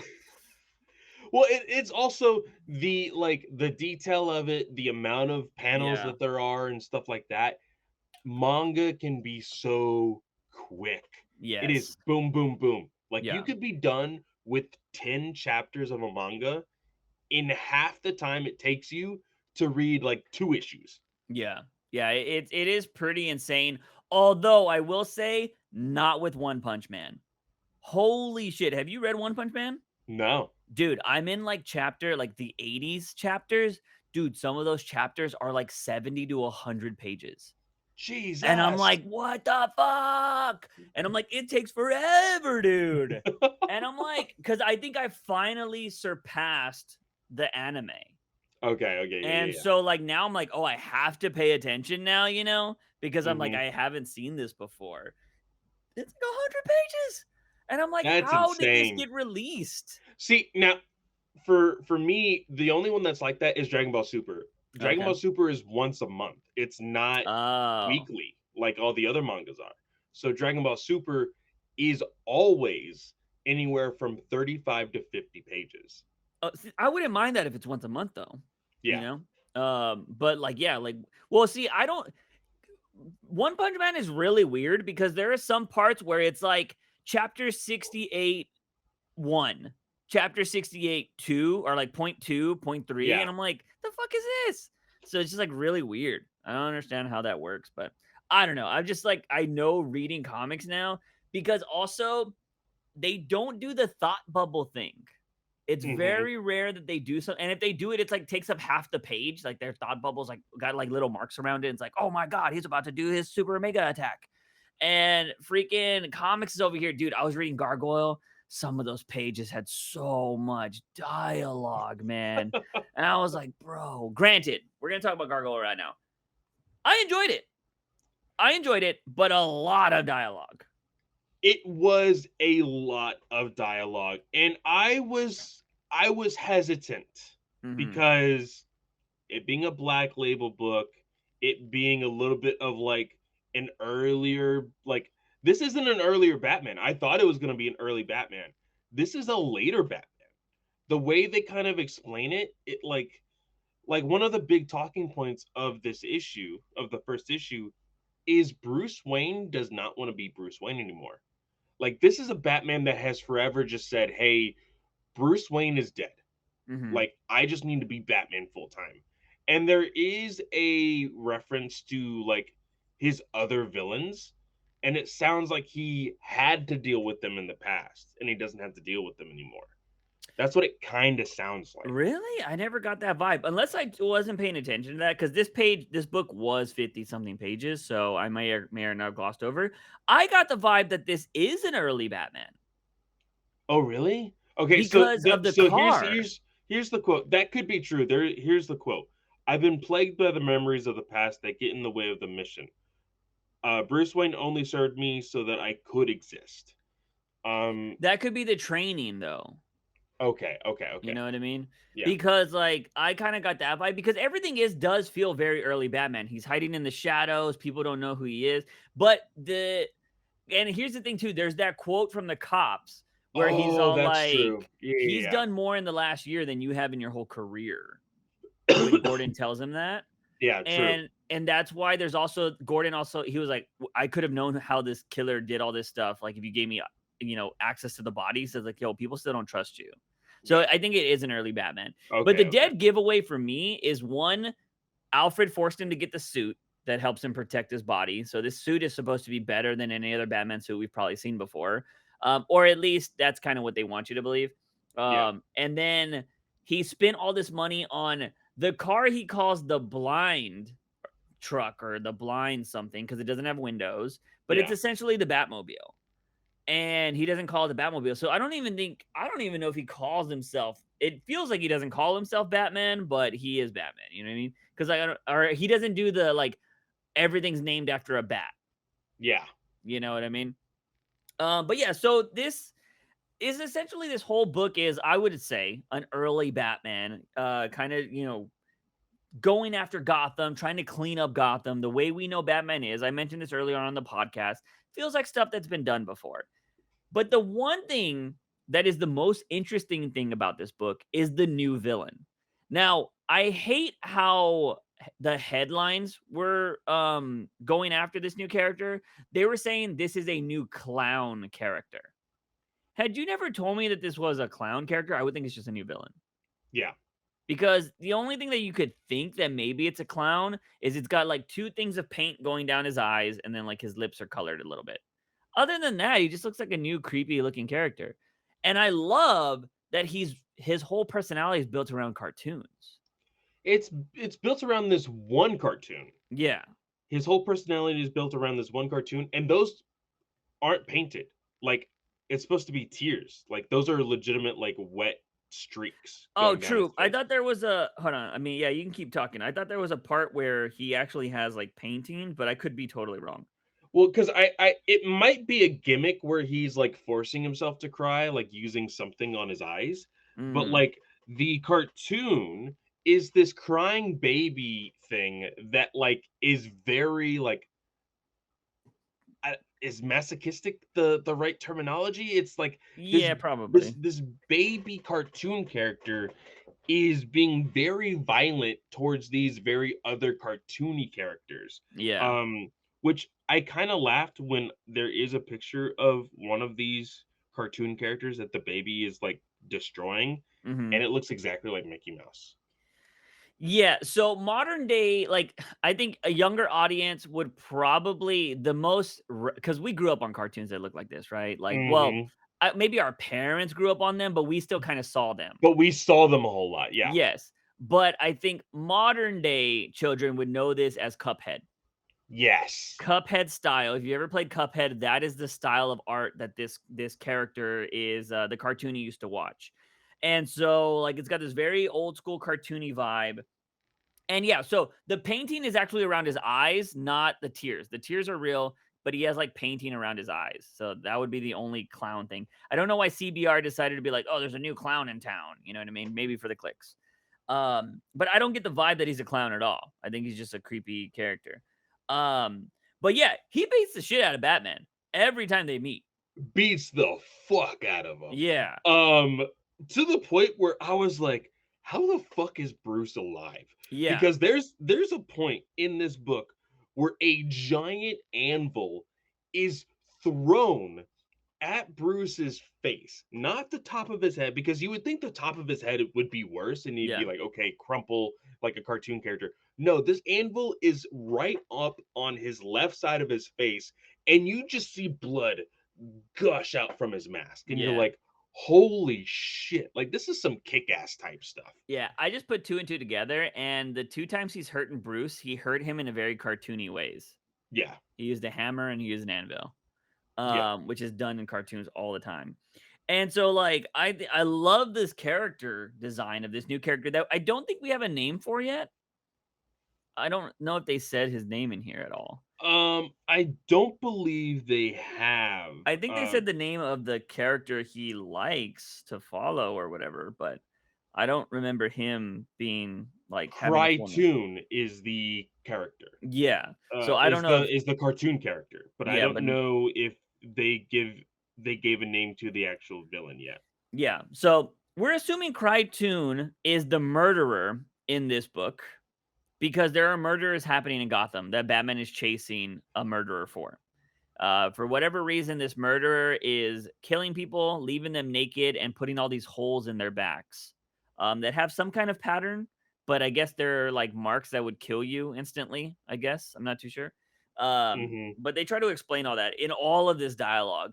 There's also like some side stuff happening where there's a movement that started Yeah. by like some chick that posted some stuff on social Like, media. I don't know if she is a reporter or if she is, like, some, like, activist or Yeah, something for this business, but she is making viral waves, yeah, and her employer is like, "Are you freaking kidding me? Like, you need to delete this. Like, we made you delete it, but you need to tell the public that you were the one that wanted to delete it." Kind of yeah, like forcing her to kind of change her mind about like what made her viral and yeah. what is going to be making a big rise out of this whole political thing. Yeah. So yeah, because there's a hashtag that speak up for them. And so that this felt probably like the most out of place thing, and I'm assuming we'll find out in the next few stories on what it is about. But yeah, that just seemed kind of weird. Then the other story is because there's only Alfred here. Um Bruce wants to kill himself, quote unquote. He wants to kill the persona of Bruce Wayne because he says Gotham needs a full-time Batman. And he thinks by killing Bruce Wayne, it'll rid him of his memories of thinking about his parents, which kind of dumb logic, in my opinion. It is dumb logic because it's those memories and that very significant event that even created the Batman. Yeah. Yeah. So I think that's a really weird thing, but I guess you could make the argument that people that are in distress at time don't make the best decisions. So, maybe that's the kind of thing that's going on. Um, he has Alfred, the whole time Alfred's like, "That's a really dumb idea." So Alfred is playing the devil's advocate here. He's like, "Yeah, the world kind of needs Bruce Wayne. Like, you should do that." And like, there's this time when he was like, "I need you to go. You should go talk to the cartoonist's wife. I think that's something you should do as Bruce Wayne." He's like, "No, you should do that as a collector of that guy's art." And so Alfred goes and talks to this woman who was the creator of the cartoon's wife. So like I think that was kind of cool to kind of get that information, but she reveals, some producer bought all that stuff, so we don't have that. Yeah. And we saw that earlier when the villain was actually talking to this guy. And he was like, "Man, I don't give a shit about that cartoon. I wasted money on that." And I think the guy kills him or whatever. We get that. We're implied by that. Um, and then, of course, we said there's like a lot of detective work that's going on in this book too. That's kind of like overshadowed because I think the artwork is pretty solid when it comes to like the violence and stuff. But like Gordon is on trying to find out like who was a part of these killings. You know what I mean? Because they found one killing that was like old, like years ago that matched the killings that are happening now. And Mhm. so they're like, let's look into that. And so Batman tells Gordon to do that. So Gordon's going to like Arkham and like all these places to talk to people. And Arkham's like, "Well, we can't really give you those records." And he's like, "Well, okay, the next time somebody dies, I'll just let them know that you're the reason that they're dying because we can't look at your records," kind of like tough talk. Yeah. And at the same time, Batman is chasing down this villain because he's taking hostages and stuff like that. This is the only part of the book that I didn't like.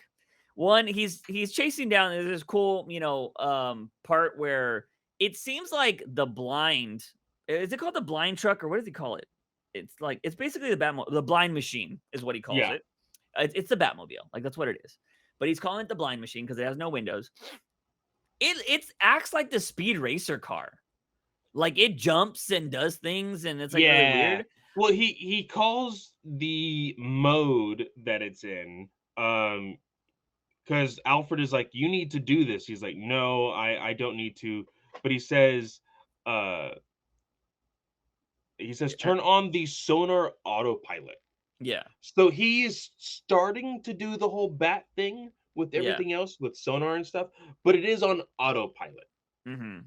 Yeah. So So that I mean, he does save this guy's life that got thrown out of the car and whatnot, which I think is cool. They try to do look, I understand realistic stuff, this would happen, but they do the whole like, oh, my shoulder's gonna get torn out of my socket by doing this. I'm like, it's a comic, just let it happen. Like, let us pretend that somebody could survive that. But they do the whole thing of like, oh yeah, this grappling hook, I'm gonna grab this guy, it's gonna tear up my shoulder, but you yeah, know, he says, uh he cooperates, but the jolt dislocates my shoulder. I need to keep my arm in the same position so I don't damage it any further. I yeah, can hear the sound of the blind machine gears thrashing from here. So it's this idea of like, if I move or jerk or twist or yeah, turn, like we're both done for, basically. yeah, And for me, I don't need that extra information. yeah. I just like, oh, he dislocated his shoulder. It's battle damage. I'm okay Mhm. with that. But Yeah. like the extra length that writers go through to be like, oh, I need to calculate if I stay in this position and swing him this way. Yeah. Like that is a little too much. I understand like the idea of him being a tactician and doing Mhm. all of these other things. It can only work some of the time. Yeah. In moments like this, it doesn't work. Yeah. It's because it's something that Batman and comics doesn't do a lot of, to be honest. Like, you see it in anime all the time. Like, oh, the blade of his sword is in this and it's cursing through the wind. Like, they do like hardcore, like fucking statistical Like bullshit. the stereotype for My Hero is with Deku in the very early Yeah. seasons of him being like the nerd and him thinking of every little thing, right? Like Yeah. that's the big thing of that show. And in here, like I think that's what like Deku is supposed to be the parody of, is Yeah. like a tactician like Batman, but it just you don't see it a whole lot. Yeah. It's kind of like the whole thing about Batman being a detective. You just don't see it a whole lot. So it is a little odd when you get those moments. Yeah. So there's that. But I didn't mind the Batmobile essentially doing all this weird shit. What I didn't like was when he's like blind machine, come to daddy. I'm just like, "Ugh, I don't need to hear Batman saying come to daddy. That's just really odd. So like Did it's he just like say that? literally it's on the page where the guy is holding the guy hostage in the truck and they break through the thing. It says blind machine come to daddy. It's when they're leaving the warehouse after he gets hit with the anvil a couple pages later. It's where the truck's busting through the gate and it says like on the panel between. Oh no, I Yeah. missed that. Dude, I was into the whole comic, and then I read that, and I was like, "Oh, no." I was like, "This isn't R34, like, I don't need." I was like, That belongs in a different Oh book." shit. And, so that was the only thing that was kind of weird and off-putting about this book. Which I will say, I don't know if you remember this artist at Uh-huh. all. Uh Raphael Grandpa uh drew the Frank Miller story with like that female Batgirl, like year 3000 with like Superman's son with the big head. Like, do you Uh-huh. remember that book? Yeah, yeah, yeah. That was him? That was him. I thought that was Miller. That's No, no, weird. no. It was Grandpa that was the artist. Um, Grandpa has a really weird. Looked up his Flash design. Uh-huh. Horrible. I absolutely hate it. Really? For some reason in this book, I really love this Batman design. Yeah, this whole story, I love the character. I was gonna be a little worried though when I saw the character design. I was like, I hope people don't say that this is like a parody of like blackface or something. But like this That looks photo or great. like this panel where he's jumping out of the Batmobile, Yeah. it is my favorite panel of this entire book. Yeah. Yeah, I really enjoyed the art in this book. I thought it was fantastic. I really love the villain. I think the villain's awesome. So Batman ends up catching the villain because the villain's like he takes another hostage after the Batmobile crushes his car, and Batman's like a little worried. He's like, "Oh no," because the thing he wanted to do doesn't work because this is still a prototype machine. The Batmobile is, and so it does a wrong command, does something that he didn't want it to do. So he thought it killed the villain, and so that's kind of good because he doesn't want to kill. But he also says this, which was a little off-putting for me. He says, Mhm. "I almost killed him, and because I didn't, I ended up putting the life of another innocent in danger." So That's he kind of true. contradicts himself. He's like, Yeah. "I didn't kill him, but god damn it, because I didn't kill him, now another human is in danger." Yeah. And the way Batman gets out of this, which I kind of liked, was the guy was like, "I'll kill her. Like if you step any closer." And he's like, "Okay." And he steals the cartoon. He got an actual like film reel of the cartoon, and he starts lighting it on fire. And the guy's like, "Okay, all right, you got me." Like that would be a stupid way to kill her, anyways, because it is kind of a generic way to kill somebody, where we know this guy's trying to kill people or hurt people in cartoony ways. Yeah. So I thought that was pretty interesting. And then there's this conversation where he's all like, "I let you live twice." And Batman's even saying this in his inner monologue. He's like, he's right. He let me live, but I got to pretend that he doesn't know that. And I'm like, "No, you failed twice." And so Batman's posturing, and this guy's just saying like, "Oh, you're boring." You know what I mean? And it kind of ends there. And what we find out is at the very end, Gordon is going through the files of Arkham.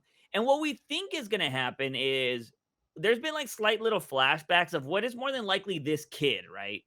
That was Mhm. at Arkham being violent or whatever, and they couldn't get through to him and all this kind of jazz. But then the person's name that shows up in the files is Bruce Wayne. So Yeah. Bruce Wayne spent some time in Arkham, and that's going to be the continuation of the story. How do you feel So about that? this is an Elseworld type of story, Black Label. I don't mind it. You know what I mean? Because, like, look, there have been writers that I really enjoy that have fucked up the young Bruce Wayne thing. If I'm not mistaken, one, the Gotham show had Bruce Wayne like drawing devils and Yeah, listening yeah, to yeah. death metal music, and I was like, okay, calm down. Even Tom King had Batman like writing like suicide poetry or whatever.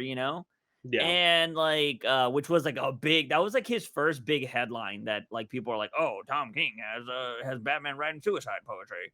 And so yeah, I don't know. It being a Black Label book and just being something that I know isn't like, continuity, I'm totally fine with it. It's a different story. It's kind of like, Alfred being Joker or whatever. Yeah. And it for the story they're telling, I'm like, "Damn, I'm down. Let me know more." Because it's been a good story for 50 pages. Besides Come to Mhm. Daddy, everything else was okay. You know what I mean? And like again, the art is better than I thought it was gonna be. I don't know. I'm assuming this is gonna get the normal treatment of 3 books. I was literally just typing that out to see how Okay. many it's gonna be. But I'm down. Here's the thing. I don't think this character, the villain, I don't know if anybody else will be able to do it any better, to be honest though. It's 4 issues. Okay.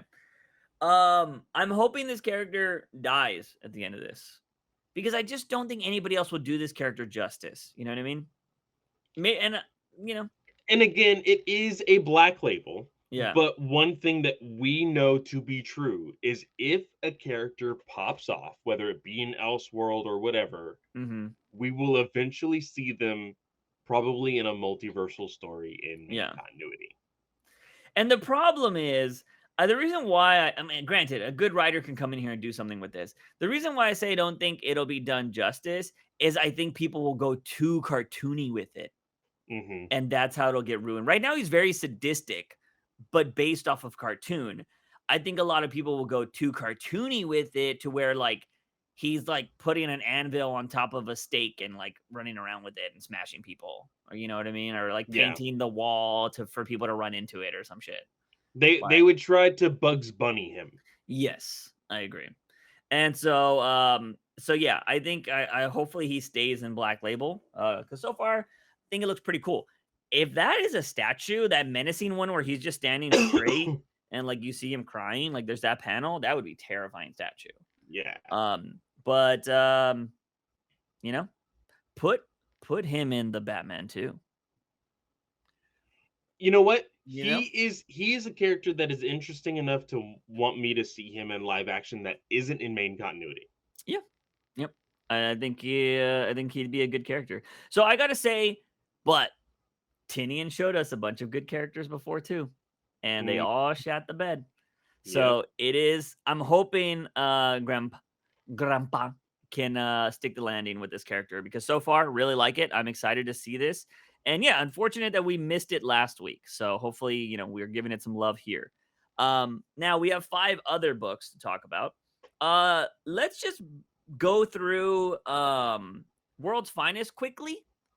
Cause I'm not gonna lie to you, I kind of skimmed it because I wasn't really caring too much, and it just seems like a It big fight. it's a big fight, and Mark Wade is, oh man.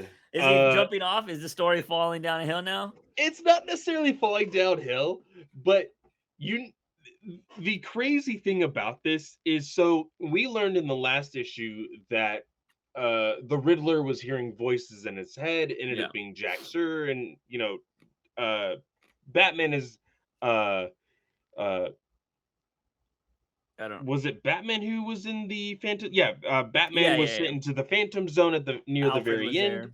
there. Alfred is there because everybody who was disappearing, because that Mhm. was the big thing, people Oh, were yeah, yeah, randomly yeah. disappearing, so they were being thrown into the Phantom Zone. Mhm. So, like, now Batman and Alfred are conversing within the Phantom Zone, and they're trying to figure out what's all going on. And then randomly, Batman starts to talk to Superman from the Phantom Zone, and Batman legitimately says this: "If Yeah. Jack Sir can push his thoughts from here, I'll be damned if I can't too." It's literally because, oh, I'm Batman, is Yeah, the reason why he's able to do this. yeah. And I it's it's so frustrating when things like this happen, because like it's such a good story on every other level Yeah, with everything, with every other issue, and then you put something like this and I'm like, god damn it, Mark Wade, yeah. why? Like, you have done some wacky stuff. And again, it comes to the point of like the a couple issues ago when like Green Arrow was gonna shoot Amazo, and then Batman was like, "Oh, everybody will think it was me anyway." Yeah, It's this hard on for Batman that Mark Wade has. yeah. That's just like, I know he's a great character. Everybody loves him. He's the best. He's the goat. Whatever you want to call him. Mhm. But like, come on, Yeah. like there's some things that Batman should not be able to do. Yeah. My thing is like I feel like a lot of people never act like some writers, Zdarsky definitely doesn't do this. They don't sit back and be like, would Batman look cool doing this or cringe? They don't ask Yeah. themselves that question because I have definitely, when I'm spending my time writing my little stories of Batman, I'll write something just to get it out of my brain. I'm like, does that sound cool? I was like, that might sound kind of stupid. And like, and I'm like, and then I also ask myself, is that something he would say or he would think? That's a Yes. big difference. There is a big difference between the 2. And I think a lot of people don't do that. Mark Waid, obviously older than us, so his Batman was probably a lot more campy. Yeah, and that's what I was gonna bring up, is we've seen in this series that these iterations of Batman and Superman very much lean towards the Silver Age of comics that are Yes. very campy, very silly at times, very wacky at times. We got the Mhm. freaking Fedora earrings, Green Yeah. Lantern, That was wild. freaking Superman Batman fusion, which was absolutely wild. But yeah, there's even a part in this comic where Jack Sir is like, "You actually think you would have tricked me? I've memorized where all of these portals pop up and when. Look, Mhm. I'm not even scared of Batman." And he reaches into the portal and brings Batman back to like Yeah. the regular plane, and they both fight him. It's so ridiculous. Um, Jaxer tries to destroy the bottled city of Candor, and ultimately they just send Jaxor back to the Phantom Zone is Yeah. basically the end. Now there was in the middle of the story, Alfred was telling Batman of this random cloaked individual within the Phantom Zone. Mhm. Um, and that actually at the very end of the story is going to tie into an action comic story in 2024.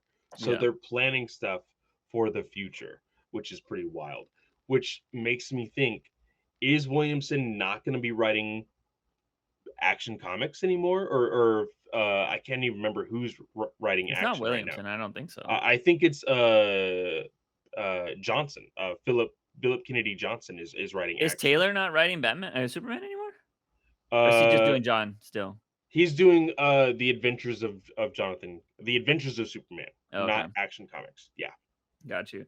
Yeah, and then they're still doing Batman Superman because it's in the next month, Batman and Superman journey into the world of Kingdom Come. So which they I feel like they were building to that a while back.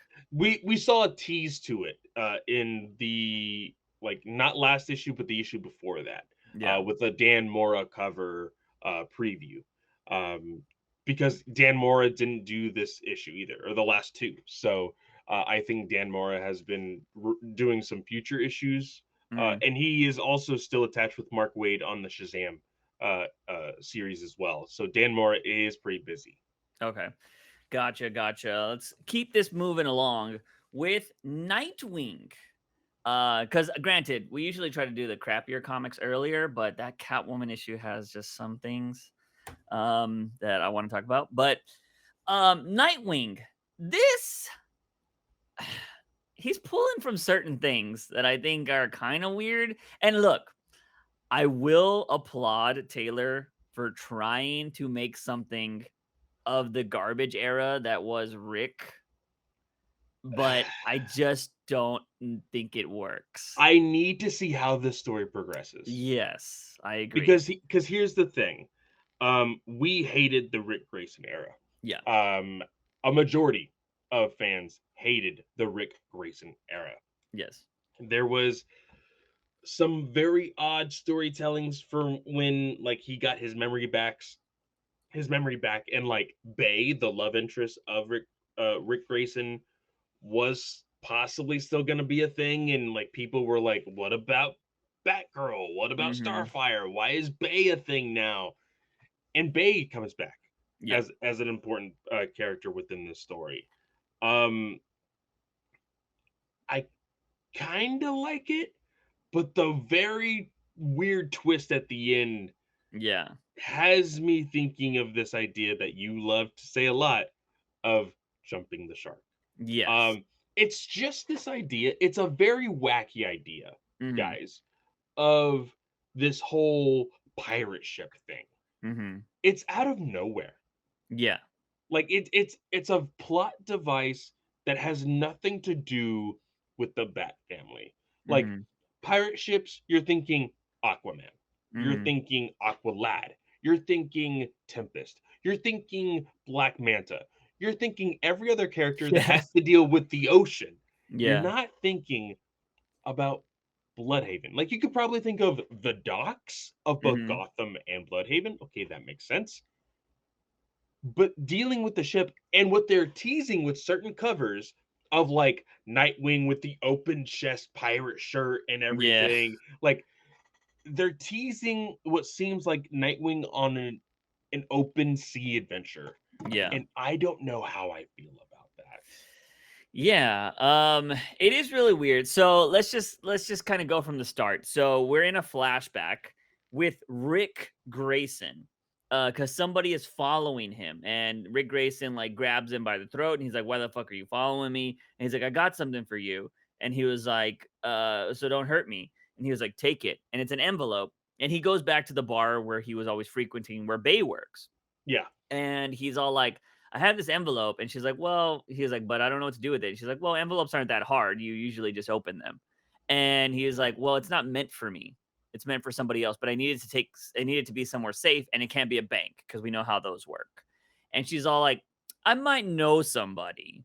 And so she calls the guy we've met before, which is the quartermaster, which was that old man that looks like he belongs on the that what are those fish sticks? Like he belongs like he's on the fish sticks label box. Oh, Yeah, the yes, yes, C, yes. the I forget what those that brand is called, but Long John Silver over here Yeah, is he looks like that dude. And Bay's like, "Hey, you're here, so this guy needs some help." And at the point, we don't know who Bay is really, yeah, but you think she works at a bar, she probably meets a bunch of weirdos. So I was like, okay, exactly. makes sense. And so the quartermaster brings out this book that has like a skull keys on it. He's like, I heard you need something to be held.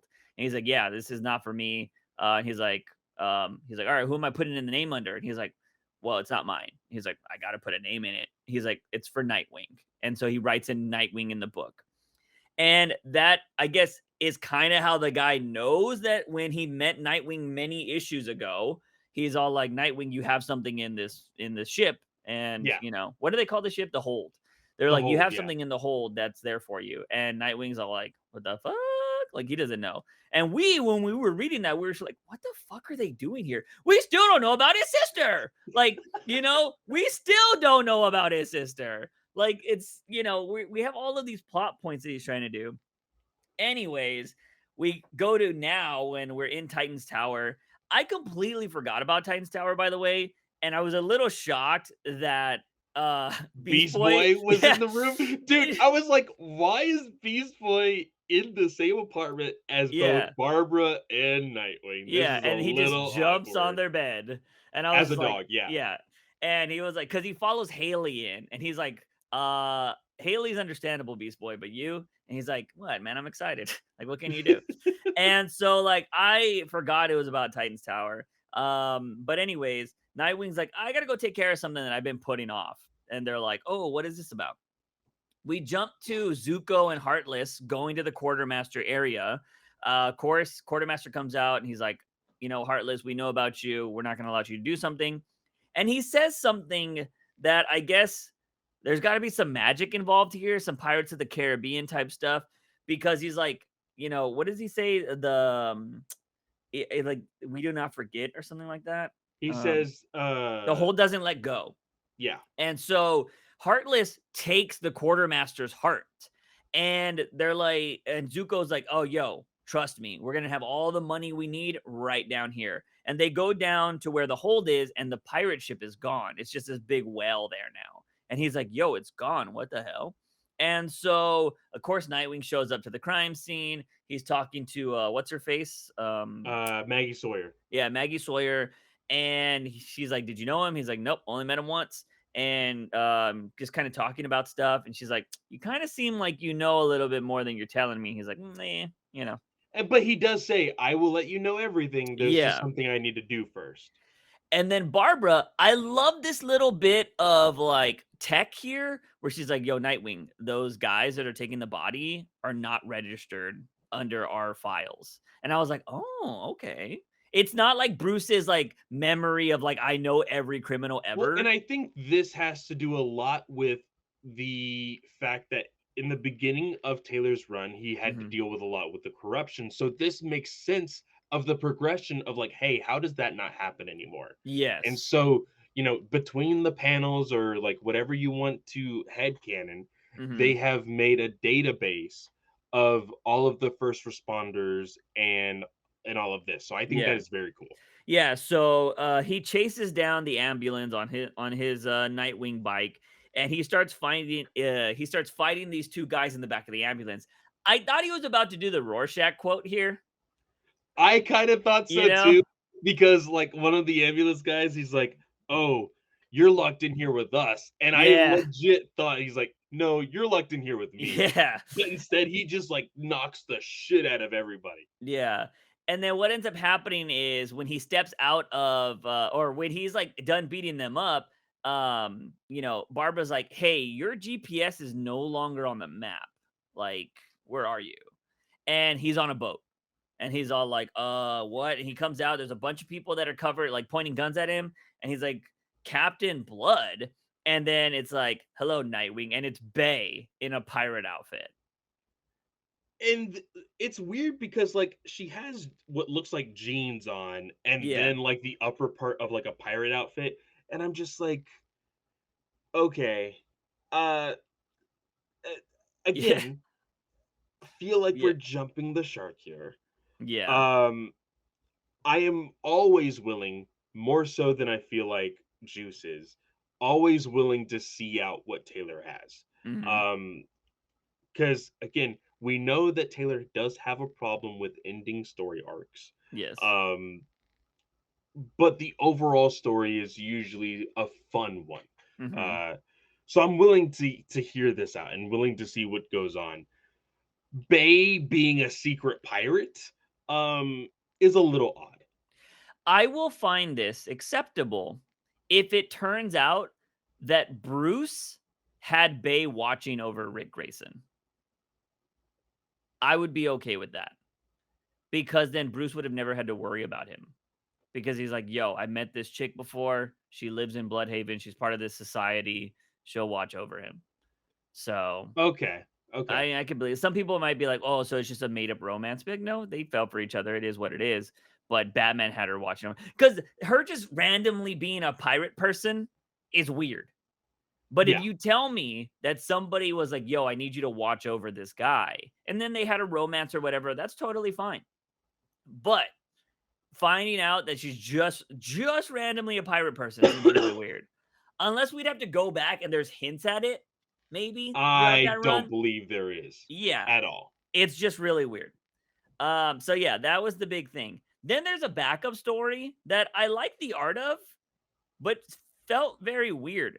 Like because Nightwing lives with the Batgirls I don't and think he lives with them. I think that he's just there, like, hanging out with them. But I don't know, they're watching movie nights. They're having movie nights, which is really weird. And I feel like yeah, that's what you do with your roommates and stuff because it seems like they're like, whose night is it to pick a movie?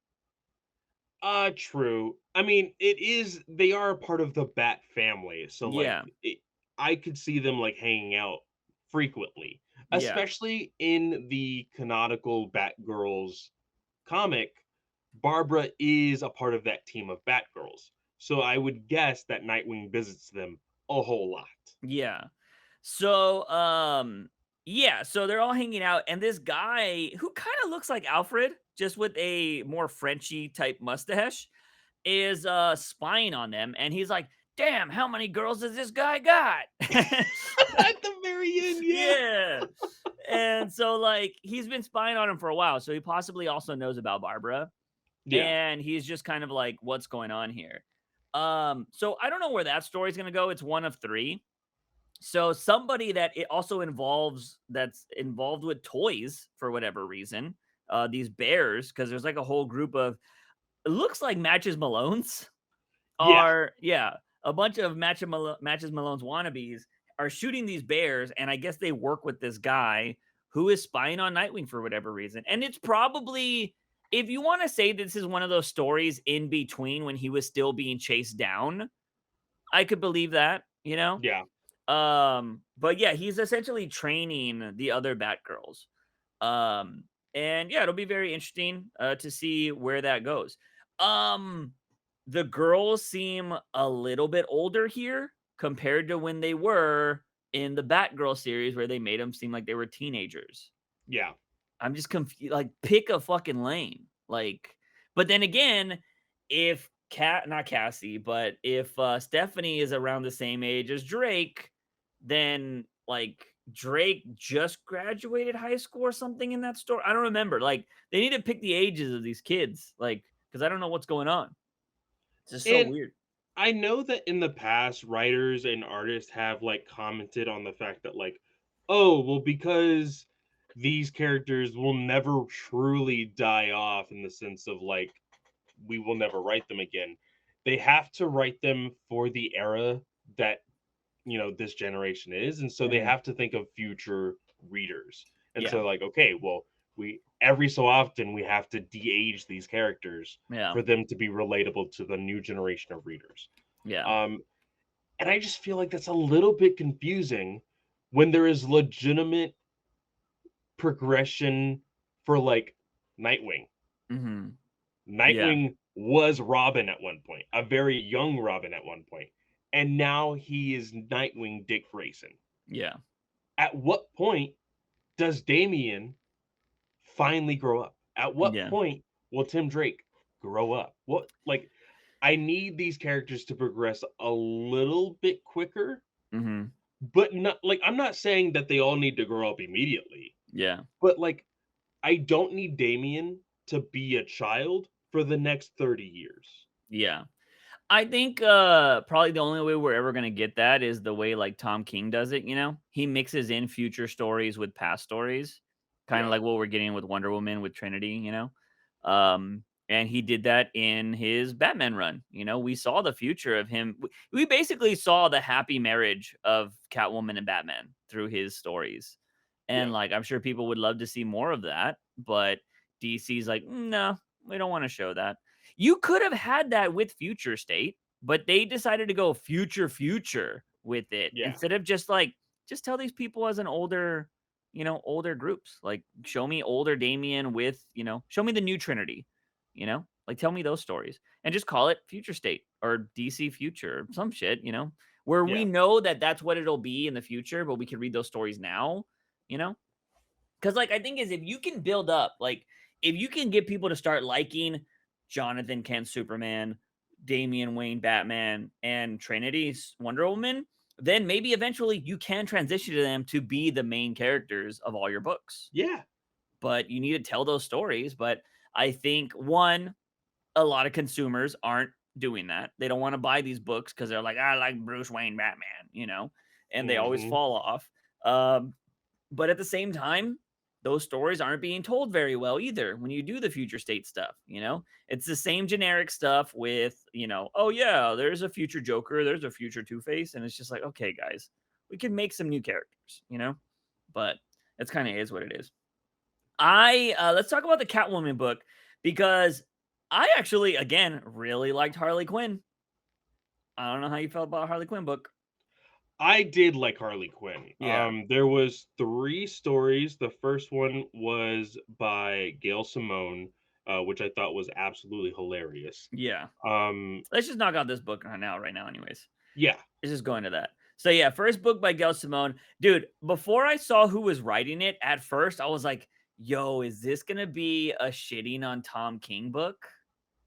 Oh, because it was, Strange Adventures? Yeah, well, it was also the book everybody hates. Oh, Heroes in Crisis at the very Yeah, beginning. Yeah, yeah, yeah. I was like, "Yo, is somebody really gonna take a bunch of shots at Tom King?" It didn't turn into that, and then Gail Simone is constantly always hyping up Tom King.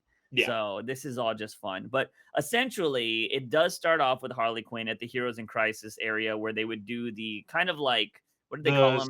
Sanctuary? Confessions? Yeah, It Sanctuary, where they would do the confessions of like, "This is what I regret," or whatever. And Harley Quinn's like, "Oh, I don't know if I have any regrets. There was that one time I did this or whatever." And she's like, "Oh, but there was this one time." And it was Adam Strange kind of doing this monologue of like, I live between two worlds, yada, yada. And Harley Quinn, I think there's a typo here because I could not make sense of this one panel where Harley Quinn does show up and she's talking to Adam Strange. And he's like, "Excuse me?" She's like, "Your thingy's open, your zipper, buddy. You want I should call the Moseses." I don't know what the fuck that means. I want you want I should call the Moses? That doesn't make any sense to me. I have no idea what that Yeah, should so I say. think that was just a bad typo that got printed. Editor, bad job because like that makes no fucking sense. I read Yeah. it so many times and I was like, am I just is my dyslexia brain stuck? Like is it's I just couldn't make sense of it.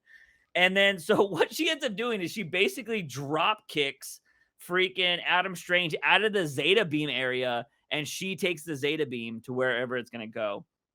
Ends up getting kissed by his wife because she's like, "You're honey, you're home." Yeah, basically just doesn't even see who it is first and just smacks a kiss onto her, Yeah, and Harley is like, "Oh, hey, I could get used to this. What's going yeah. on?"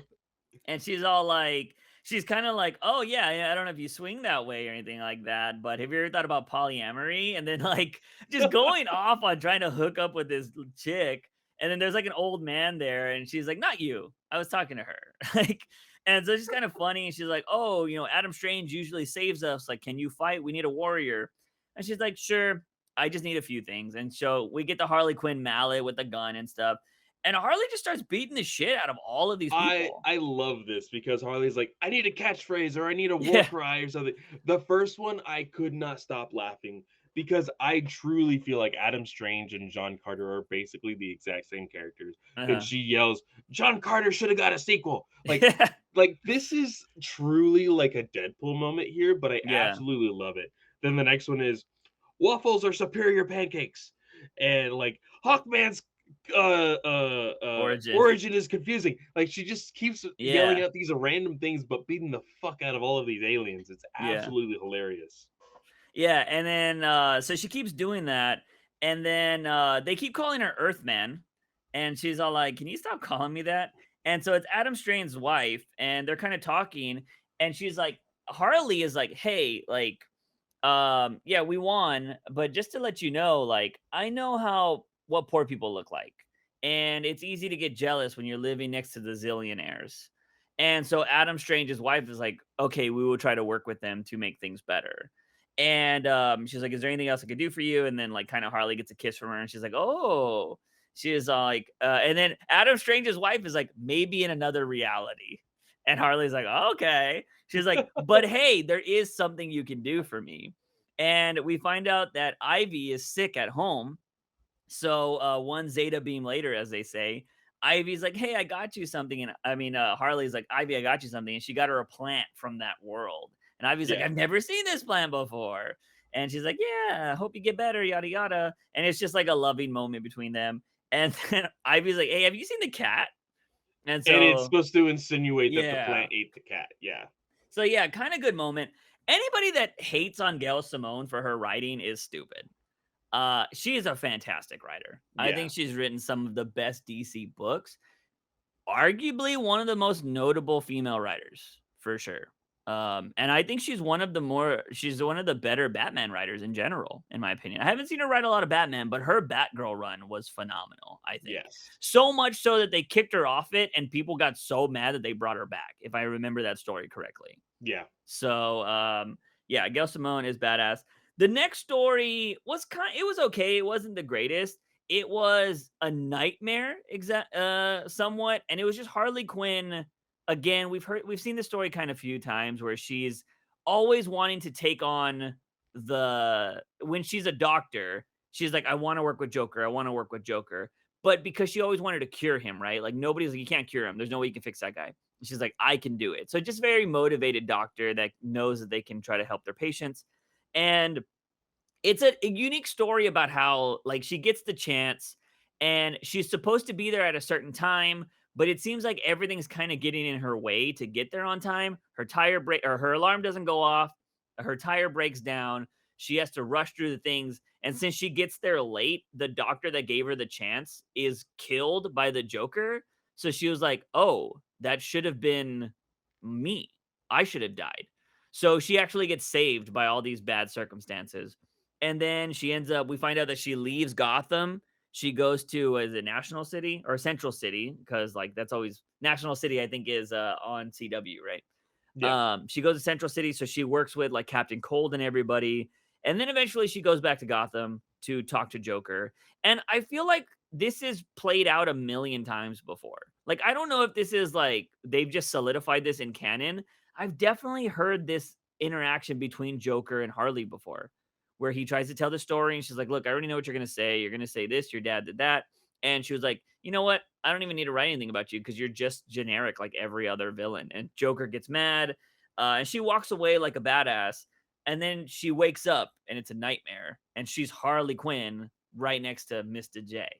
Yeah. So like it was just a nightmare scenario, which I thought was kind of cool. Where it it's interesting that plays as a nightmare, but it's what I think she genuinely originally wanted. She wanted to be able to be the one that put Joker in his place, but she turned out being the exact opposite and Yeah. working for him or falling in love with him in this instance. So pretty interesting. And then the last comic is just a fun story. where she gets a cat friend. I Yeah, really love this one. It's yeah, by, Adita, Bidikar, and it's a story about how Harley breaks up with Joker, and it's called The Rebound, and so she yeah, needs a partner in crime. That partner in crime being a stray cat. yeah, And like she gets in all of these different messes, and like it's so funny because she treats the cat as like an actual partner, and it's mhm, like, okay, we're gonna go rob this place. You watch out for the cops. Here's a weapon just in case. Like yeah, she just like drops a baseball bat next to the cat. It's so stupid. It's so silly. The cat ends up, doing what cats do and isn't a partner in crime, yeah, actually. Gets Harley in trouble. Harley is attacking, or gets attacked by this giant plant at one point and actually has to kill it. And she's like, don't tell Ivy. Whatever you do, yeah, don't tell Ivy. yeah, And then is basically just saying, like, hey, clearly you're not good for me, I'm not good for you, we should go our separate ways here. um and through the whole break-in and everything, uh Batman assumes who the break-in was done by, and you just yeah, see Joker in a trash can, basically being said that Batman beat him up for no reason. mhm, But she ends up giving the cat to Catwoman at the very end. yeah. I Is thought that was kinda essentially what cool. it is, and I think that's really cool. Yeah, and she gives, Ivy a random new little plant for her birthday, Yeah, because she was genuinely gonna steal the big plant. She was gonna steal this, like, iconic plant or secret plant for Ivy, but it was way bigger than she thought. It was yeah. like a mutant plant, essentially. But yeah, I love that they had her end up with Catwoman. I think that was pretty funny. And yeah, I these Harley Quinn books have been great. Yeah. They've been great. I never understand why her book is never this good, though. I don't get it. Yeah. Well, I think they always lean in way too hard on, hey, Deadpool is successful. We need her to be a Deadpool like Yeah, character. yeah. So, like, I don't maybe you can only do this in short spurts, and maybe that's why she's so good, or I just don't understand it because, like, the last 2 issues have been phenomenal, I think. Yeah. But yeah, I don't understand. But I've been really enjoying it. The one thing that is not phenomenal is this Teenie Howard Catwoman book. Dude, I don't know if when you were reading this, it just felt like none of the characters talk like this.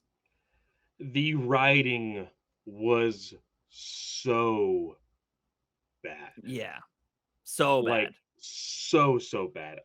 Let me think of an actual oh, there is a fight between Red Hood and Batman, Yeah. and there is a moment where Batman says, I didn't realize I trained you to be a fan of ballet. Yeah. And Red Hood responds, you want to believe me as you want to believe I'm a dumbass so badly, Batman. I read Jane Austen. Yeah. I I mean, Juice, I don't know who is buying Catwoman, but nobody. they need to stop. Yeah. I There's a think reason why Teenie Howard is still writing Catwoman. yeah, there's Raphael, I'm surprised. I think this might have killed Raphael, to be honest, because he usually has a comment about these books during the week. So Raphael, if you're alive, please let us know because I feel like this book might have killed you because I know you have a problem with how Howard writes. So I hope Raphael is fine, but I mean, the book starts off just so bad with Vandal Savage, how are you in my home? Like, I mean, he literally in the last issue told you that he bought it. Yeah. Like, it's so dumb. Vandal Savage does not need to be a part of this Gotham War.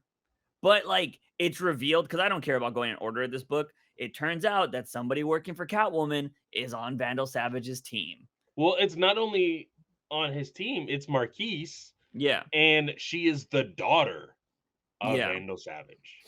And so, like, that's the big plot twist. And again, we knew this was going to happen. We knew somebody was going to come into this story that was going to force Batman and Catwoman to team up against that person.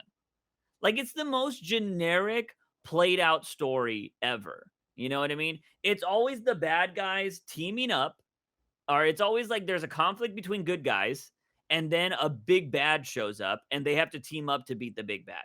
But it's always poor storytelling. It's what happened in Dark Knights of Steel. Like, I didn't, that was really annoying too. So we see that, like, the dialogue here too, when Batman's like, "Mother, father, I lost our manor. I let it be taken by another." And I'm just like, okay, all right. I want to know, when did Bruce get the manor back? Well, the thing is like, I don't, he still doesn't have his money. No. They've never fixed that. They don't even write, or they don't even produce the other Batman book anymore. I Am Batman. So Yeah. that's never gonna get a continuation. The last thing I remember from that is he's Blasian, he's black and Asian. That was the last thing I remember from that book. And that was it. And then I think it got canceled shortly after that. And then, does Teeny even collaborate with Zdarsky? Because best soldiers, they can't be bought, but they can be saved. Didn't Chip Zdarsky, quote unquote, fix that storyline of not calling them soldiers anymore? Yeah, he did. And I called that out a few weeks ago. It makes no sense on why Zurin Raw is acting the way he's acting. Because in the failsafe thing, he fixed himself and he started working with his teammates. Yeah. Like, there was this whole thing of, he's like, "They're not my soldiers, they're my family." Yeah. Like, yeah, what happened to that? Like, it's I don't know what Zdarsky's doing. Like, I don't, maybe there's like this new modern thing. Maybe writers, maybe comic writers need to go on strike and have more time to do things. I think we need to move away from floppies. I've said this a million times. Just let them write 6 issues, bada bing, bada boom. If that doesn't sell well, hey, that ends their shit. So they do in manga, right? Like, Hmm. you know what I mean? If you want to release it weekly, hey, yo, that DC Infinite app, which should probably be a little cheaper in my opinion, Yes. have that happen and have people go to that. I don't understand why that's so much more. I don't get it. You know? Well, It because one thing is, uh, a new feature that they've added with the Ultra tier mhm. is, they have trades on the Okay. in the actual app, so you can Uh-huh. read issue by issue, or you can read a trade that has 100 plus pages. The trade is cool, but the way Shonen Jump has their app situated is so easy. Yeah, It go it's just a chapter 1, chapter 2, it's chapter a 3. very continuous, and you just keep reading. Yeah, Yeah. The problem with comics is they don't write that way. So yeah, you have to read it in a trade to kind of make sense, because that's where they take the time to be like, "Oh, this is how it should read canonically." yeah, And like, you have to read it in the trade. Yeah, I don't understand, because I actually looked at that DC Infinite. I was like, "Oh, let me see how much it is," because I was like, if it's like $5, maybe I'll buy it. I'm like, nope. The it's cheapest $8. one, yeah, the cheapest one's like $8. I'm like, nah, I'm good. I'll just keep buying Crunchyroll and Shonen Jump. It's about the same price together, and Yeah, I get visual and video, whatever. Anyways, so yeah, I don't know what's going on there, but like, the writing was so bad. But like, yeah, Bruce is crying in front of his parents' graves, which, by the way, if I'm not mistaken, Alfred should be right there too. yeah, And he's not.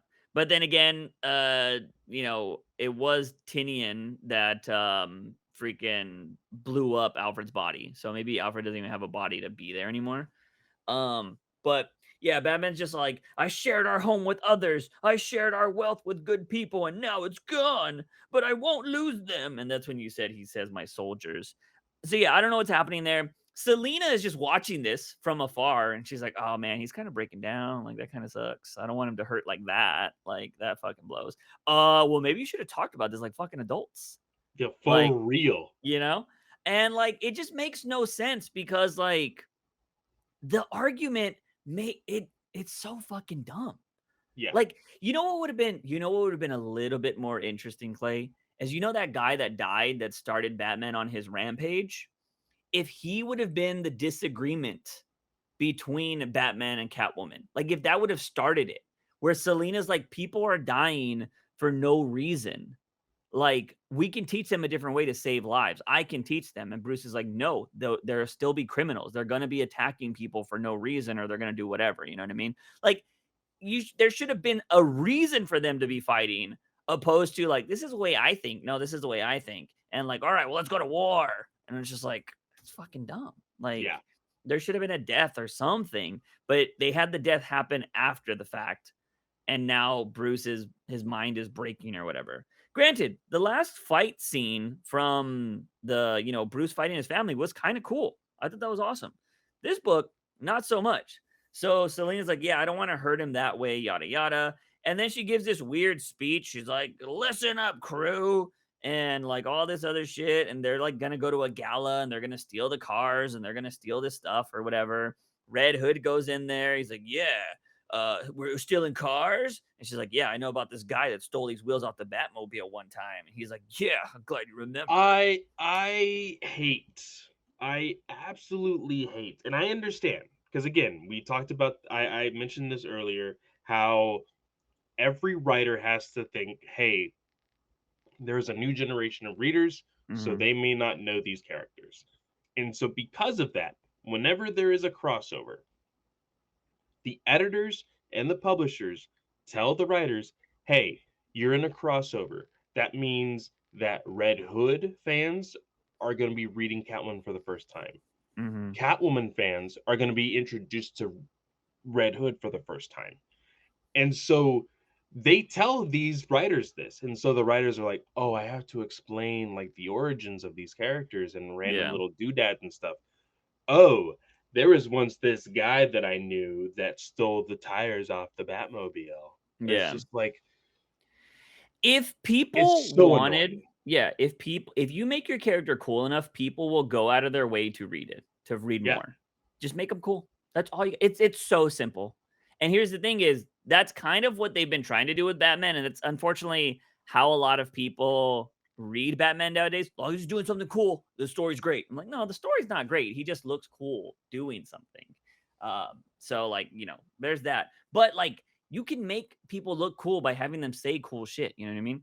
But Yeah. that was kind of cheesy. Um, and then there's that stupid fight that you mentioned earlier where they're like the ballet kind of bullshit. Here's the thing. I'm an advocate of this. I've said this a million times on the podcast. I just want Red Hood to be a bad guy. And I know the thing is, it would be taken negatively. Just like you mentioned in your video, the Batgirl video about how everybody hated Cassandra Cain becoming a villain. Yeah. That's what they would do with Red Hood, unfortunately. But he needs to be a villain. He's not redeeming. How do you redeem this character? Well, I will say this. I think it would make more sense, and I think that more people would like him being a villain compared to always being in between a Mhm. vigilante and a villain, Yeah. for sure. I think if you make him a villain that doesn't get along with villains, it would be kinda cool. You know what I mean? Yeah. Like, because then he would be, like, on his own field. Like, I don't like Batman, but I also don't like you bitches either.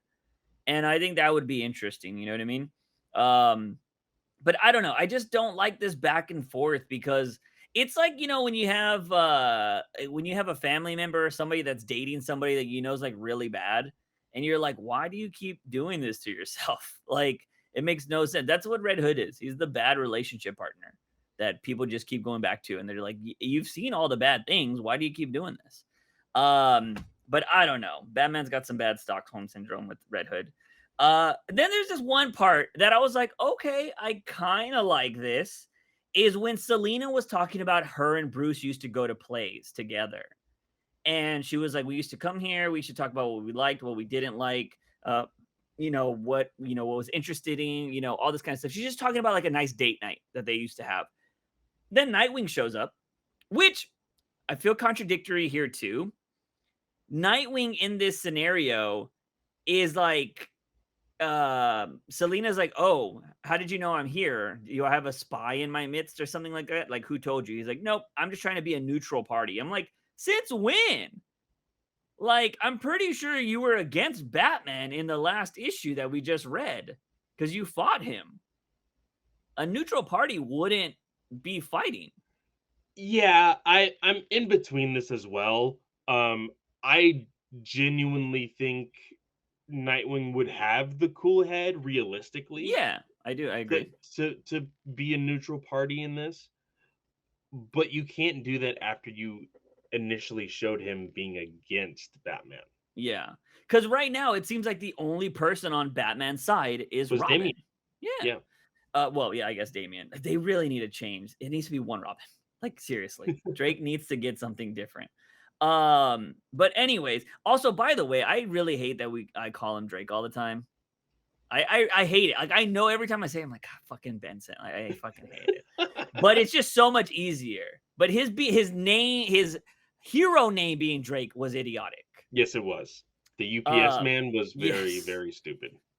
So, anyways, I want to know how you felt about this because Batman, uh, one pulls Red Hood off a bike at 100 mile, like hundreds of speeds. Well, It like feels he like, he specifically says, like, Jason says, "It's not like Batman would pull me off the bike. That would nearly kill me." And like yeah, he gets pulled off the bike, and then he legitimately says, "You almost could have killed me."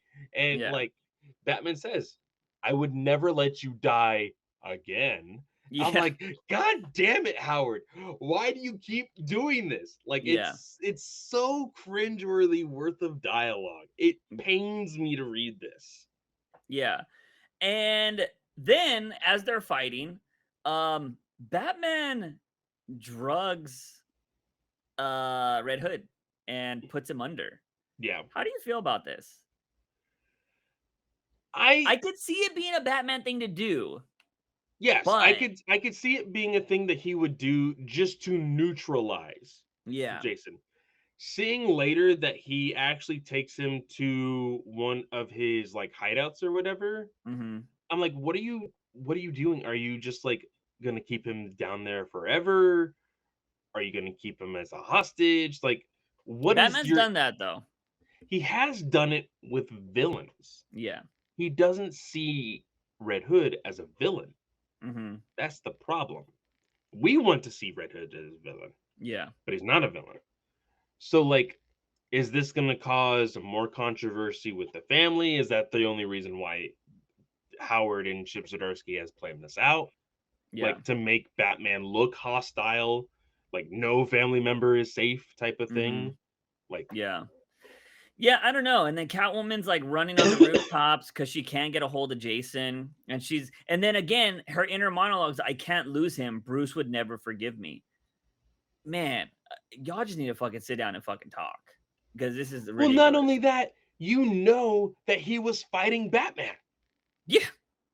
So what do I you just mean, Bruce? Like, it doesn't make any fucking sense. yeah. I don't know what's going on here. And like this is a weird thing too, because like she's like, I trust him and I don't trust easily. Eco and I have an understanding. Dario has my heart.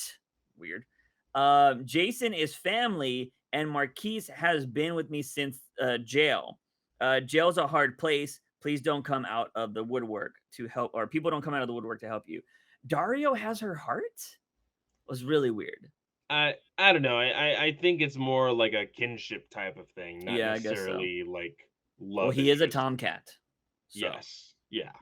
cat Which we characters stay haven't together. seen since then, which I think is Yeah, because hilarious. it was so bad. Yeah. And then yeah, then we get the reveal that Marquise is actually Vandal Savage's daughter. Which we find out that she's been using different contacts, or at least maybe these are like contacts to record things. I don't really know.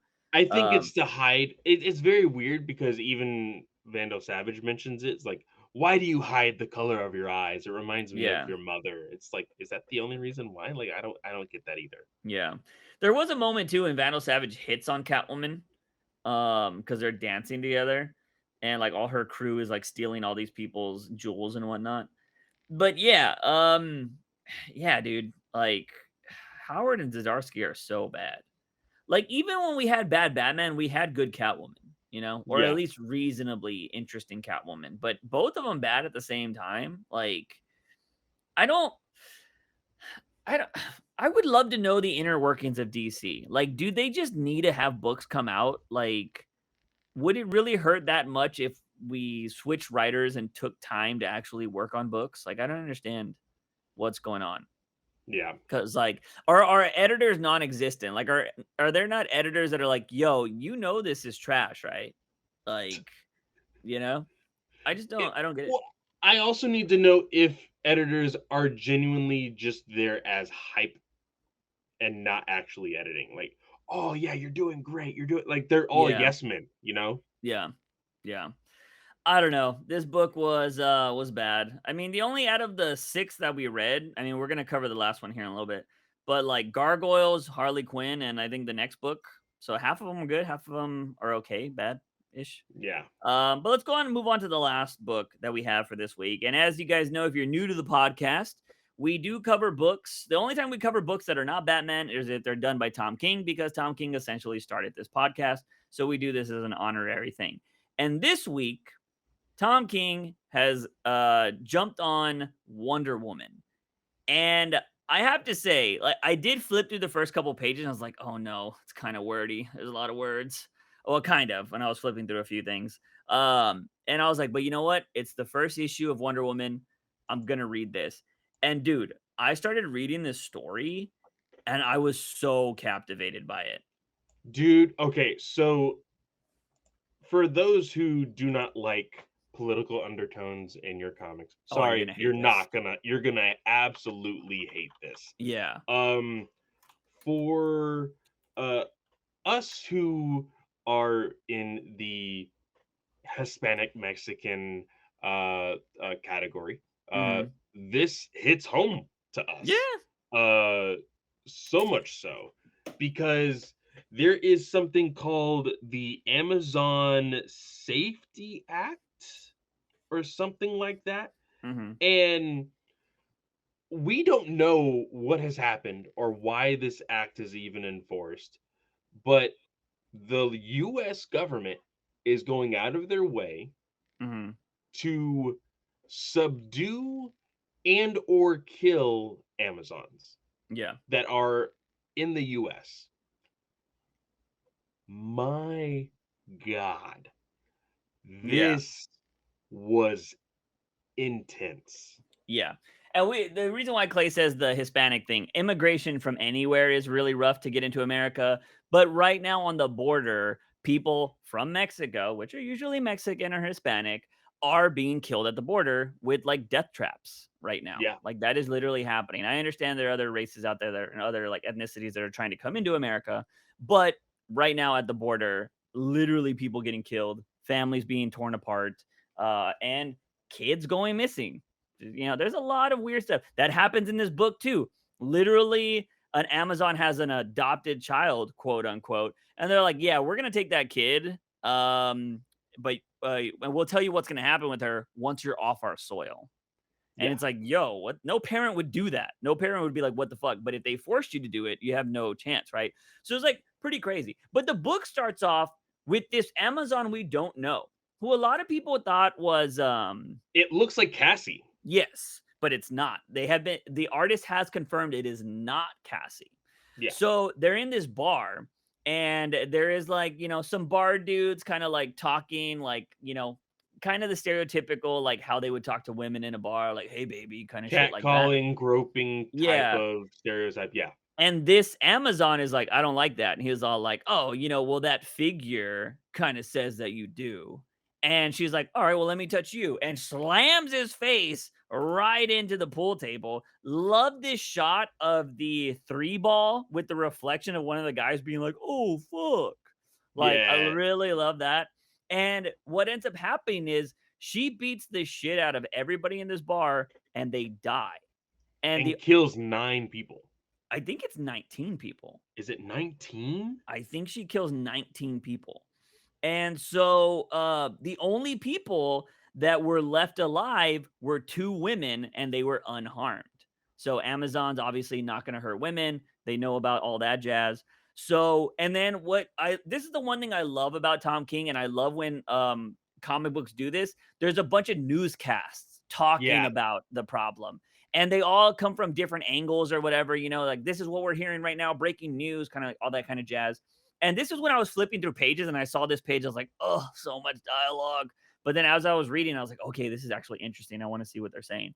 And so, like, it was like murderer still at large. And it's progressively in these 9 panels telling you what the government is doing to the Amazons. It's like, we're hearing that they're introducing this new order. All Amazons are going to be shunned from America, yada, yada. So, like, I thought that was kind of cool.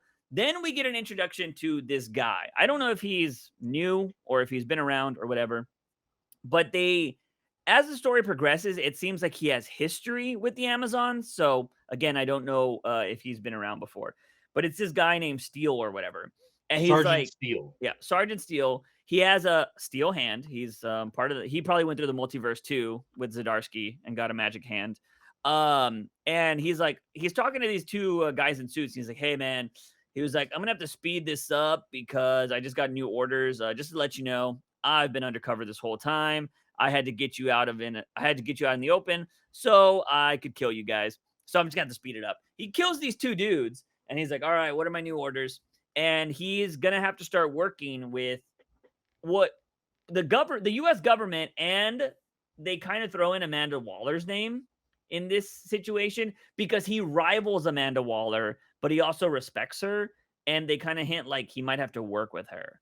So I don't know if Waller's going to show up in this story or not, but Sergeant Steele is kind of like, these people are dead and he's like, here, police will take care of it, just give him my card. Then we see Diana talking to Trevor, Steve Trevor, which I thought was pretty interesting. So they kind of made him, modern day, not old school World War II Steve Yeah. Trevor. And this is the interesting thing for those people that don't know. King lives in Washington D.C. So when I was reading this, I was like, I know that he's probably walked his dog down this whole area and thought of this whole book, which is pretty crazy. Because I know Yeah. when I walk down areas, I'll be like, oh, this would be a very interesting conversation to have while walking. So he's probably looking at the Washington Monument and having these discussions. Then we have like this guy with his daughter, and he's like, look, he's like, to be honest, my kid dressed up as Wonder Woman. She loves him. And the kid, and I feel like this happens in politics, like kids don't know what the fuck's going on, right? They're like, Wonder Woman. They're just like being all badass. They love, while the dad's all like, she's got to go, man. She's terrible. She's ruining America. Like they're over here preaching like they don't need men, while the girl's like, yeah, Wonder Woman. Like, totally two different sides of the coin. Yeah. And so I thought that was pretty interesting. And this is that scene that I mentioned earlier where Steele shows up to an Amazon's house because in those reports, we find out that Amazons have been all over America. Like they're Yeah. in different areas and they're just working. They're doing kind of like, people come from other countries, they get work visas, they do that kind of shit. Well, and Same I thing. can only assume I haven't been following Wonder Woman for a very, very long time, but I can only assume that headcanoning this, Hmm. Wonder Woman has told the Amazon about man's world Yeah. and has, kind of let them know about like the best parts of man's world and everything else. And so they wanted to experience it for themselves. Yeah. That's the only way that I can assume why they would be there. For sure. Which would make sense. And also, I do want to confirm Sergeant Steel comes from Charlatan Comics in 1960s. So the Okay. same Charlatan Comics that Watchmen came from, or from Mm. Blue Beetle and Peacemaker, like all of those original Okay. characters that came from that line of comics that DC eventually bought. That's Hmm. where Sergeant Steel comes from. Okay. So again, King is taking an older individual in comics and bringing them into a modern story. Yeah, that's pretty cool. I also wonder if James Gunn's like, hey, these characters over here, you should kind of bring them into a new light. Hmm. Just saying. Dude, if we were to get this story just from this first issue in movies, like, oh fuck, Oh that would be shit! intense. But anyway, so this Sergeant Steele is confronting an Amazon. He's like, hey man, you gotta go. You know what's going on. Like, you can come peacefully or we can do it the hard way. And we see this kid, kind of playing with their blocks and stuff.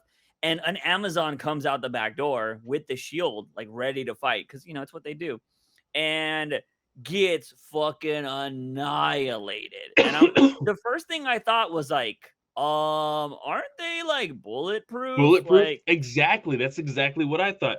But Steele mentions that they have new technology called frou-frou yeah. bullets. Or he I says we got these new frou frou bullets. Like he's just kind of making fun of it. Yeah. He's like, they go through your Amazon steel like butter.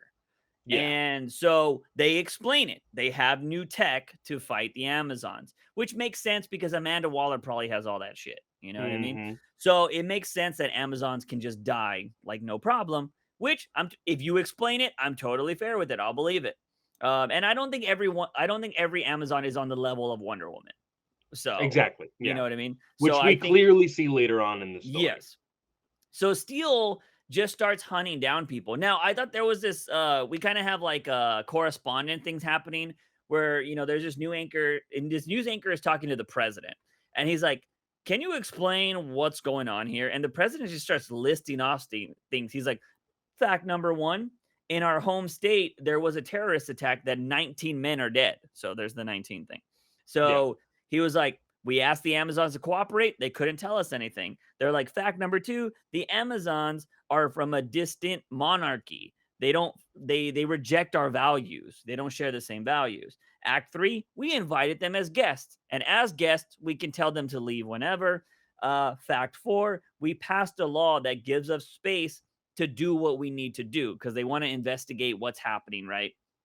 And he's like, fact 5, now at this moment, people who defy that law are obviously committing crime on our soil. So very presidentially type of stuff, right? And everybody's just kind of like, well, what about Wonder Woman? The imagery here, though, we see, like, an Amazon being taken in cuffs, we see one being shot in the back of the neck, we see one where, like, the shield is just covered in bullet holes, a Yeah. child being taken away. Very traumatic imagery here. Yes. Yes. And then we see, I'm assuming this is Nubia, I believe her name is, Yes, right? who is currently the new queen of the Mascara. Okay, yeah, because I believe there was a storytelling where her mom died. So, Yes. like, that's why there's a new queen and Wonder Woman was still going to be in man's world. Well, we find out that Wonder Woman sent an Amazon that left America with her sword. And she was all like, she says she's not going to need it. Because, like, there's a specific quote. The princess said, "In what I now do, I must avoid temptation." Temptation. This, like, that's hardcore as fuck, Yeah. dude. It basically Wonder Woman is saying, "Hey, take this away before I kill everybody." Yeah. And it's essentially saying, "They've killed our people, and I want to do it back to them, but I know it's wrong." Yeah. This is the way you write something out of a story. Yes. Because a lot of people are like, "Where's her sword? Where's her sword?" Like, Patty Jenkins didn't do this in Wonder Woman. She just kind of like, "Oh, we're not going to use the sword." Well, they technically broke the sword. So I'm wrong. I correct myself because the sword got They broken, but she could they have got they another sword. they broke the sword, she coulda got another one, but, like, that Wonder Woman, they specifically moved away from the violence. Yes. This isn't moving away from the violence. No. It is saying, like, realistically, we as a species of humans, like, we've talked about the idea of Batman killing. And Yes. we've said, like, we could not keep the same values as Batman. That's the whole thing of why Batman Bruce Wayne is so great, Yes. because he does not cross that line. We don't know if we would be able to not cross that line. Wonder Woman is legitimately saying, I know I'm going to cross that line. So Yeah. here's my sword so that way I don't kill anyone. Yeah. So I thought that was a really nice touch. And then as she's paying her respects to, I believe, either I don't know if it's like the fallen Amazons or the fallen men that were Mhm. killed because she's in, I think, Minnesota or whatever. So I think I want to say it's the people that died. Well, that's where they find like a month later or whatever. Weeks have passed apparently. They find finally for the first time we see Diana in the book. They got a sniper on her. They have a whole people. Sergeant Steele's there. He's like, "All right, look, you do this nice way, do it the hard way. How are you going to pick?" Well, they have a sniper on already. They kind of take the shot and she blocks it. And he's like, "Oh, so we're going to do this the hard way." Because she was like, "I'd rather not." You know what I mean? "I'd rather not do what you're going to say." And this is when the whole fight starts. And she just starts beating the shit out of everybody. This artist did such a great job with the panel progression. Yes. on this fight scene. I love this art. I didn't know who it was, and I don't know who it is, but It's Marquez, isn't it? is it Marquez? I'm pretty sure it's Marquez. Oh I could shit. be wrong. Okay. Yeah, let me see. Hold on. Writer. No, no, no, no, no. Daniel Sapien, Sampri. I can't say his last name Okay, properly. Sampri. But Um, he did an amazing job on this fight yeah. scene. And this entire book, to be completely honest, like there's a panel of her like flipping over them, and it's Mhm. just like such a great angle of like where her like toes are pointed and everything. It looks great. I Yeah. absolutely love it. Um, we really need to have a campaign to get George off of other books and have him write a King book. He needs some justice. Like I feel like he's being wasted in other Batman books. But I don't know because I can only imagine him drawing something crazy like this too. Yeah. Because he's really good at big action, but he just never has a good story with it, Hmm. which is unfortunate. But anyway, so Wonder Woman beating the shit out of everybody, and she's just kind of talking about how like um and we're there's a narration that's happening this whole time that's not Wonder Woman. It's been somebody else that's been talking this whole time. And they're talking about how like there's the government, Batman, Superman, the Justice League. None of them could ever hope to touch us, but her. We were buffoons. We should have feared her. So it's these people that it seems like somebody has put this in motion and like they're not scared of anybody except for her. And, after she's beat everybody up, she's like, she even gets the sniper down from the tree, and Steel's like, "Yo, yo, you did this. You made the first move." She's like, "No, you came at me with a bunch of people with their guns drawn, and you took the first shot. I just defended myself." He's like, "No, that's not the way it looks." And he's like trying to do his like political bullshit to make Yeah. him say like she's the aggressor here. And like she's like, "We'll see what happens when I wrap this rope around your neck." You know what I mean? And so he can, do the lasso of truth. He tries to punch her. She grabs his hand, shatters the steel hand that he has. And he does. It's funny that I just had this conversation with somebody recently because I saw a female creator talking about this. This guy calls her a bitch, as what I'm assuming. He's like, No, you no, bitch. no. You No, no, think it's the no. other word? It's the C word. You think It's the, so? I oh guess yeah. it's four characters. It's four characters. Okay. It's the C word. Okay. I saw a tweet from somebody recently. There was a female creator that says she hates that when the men use the word bitch to like call women.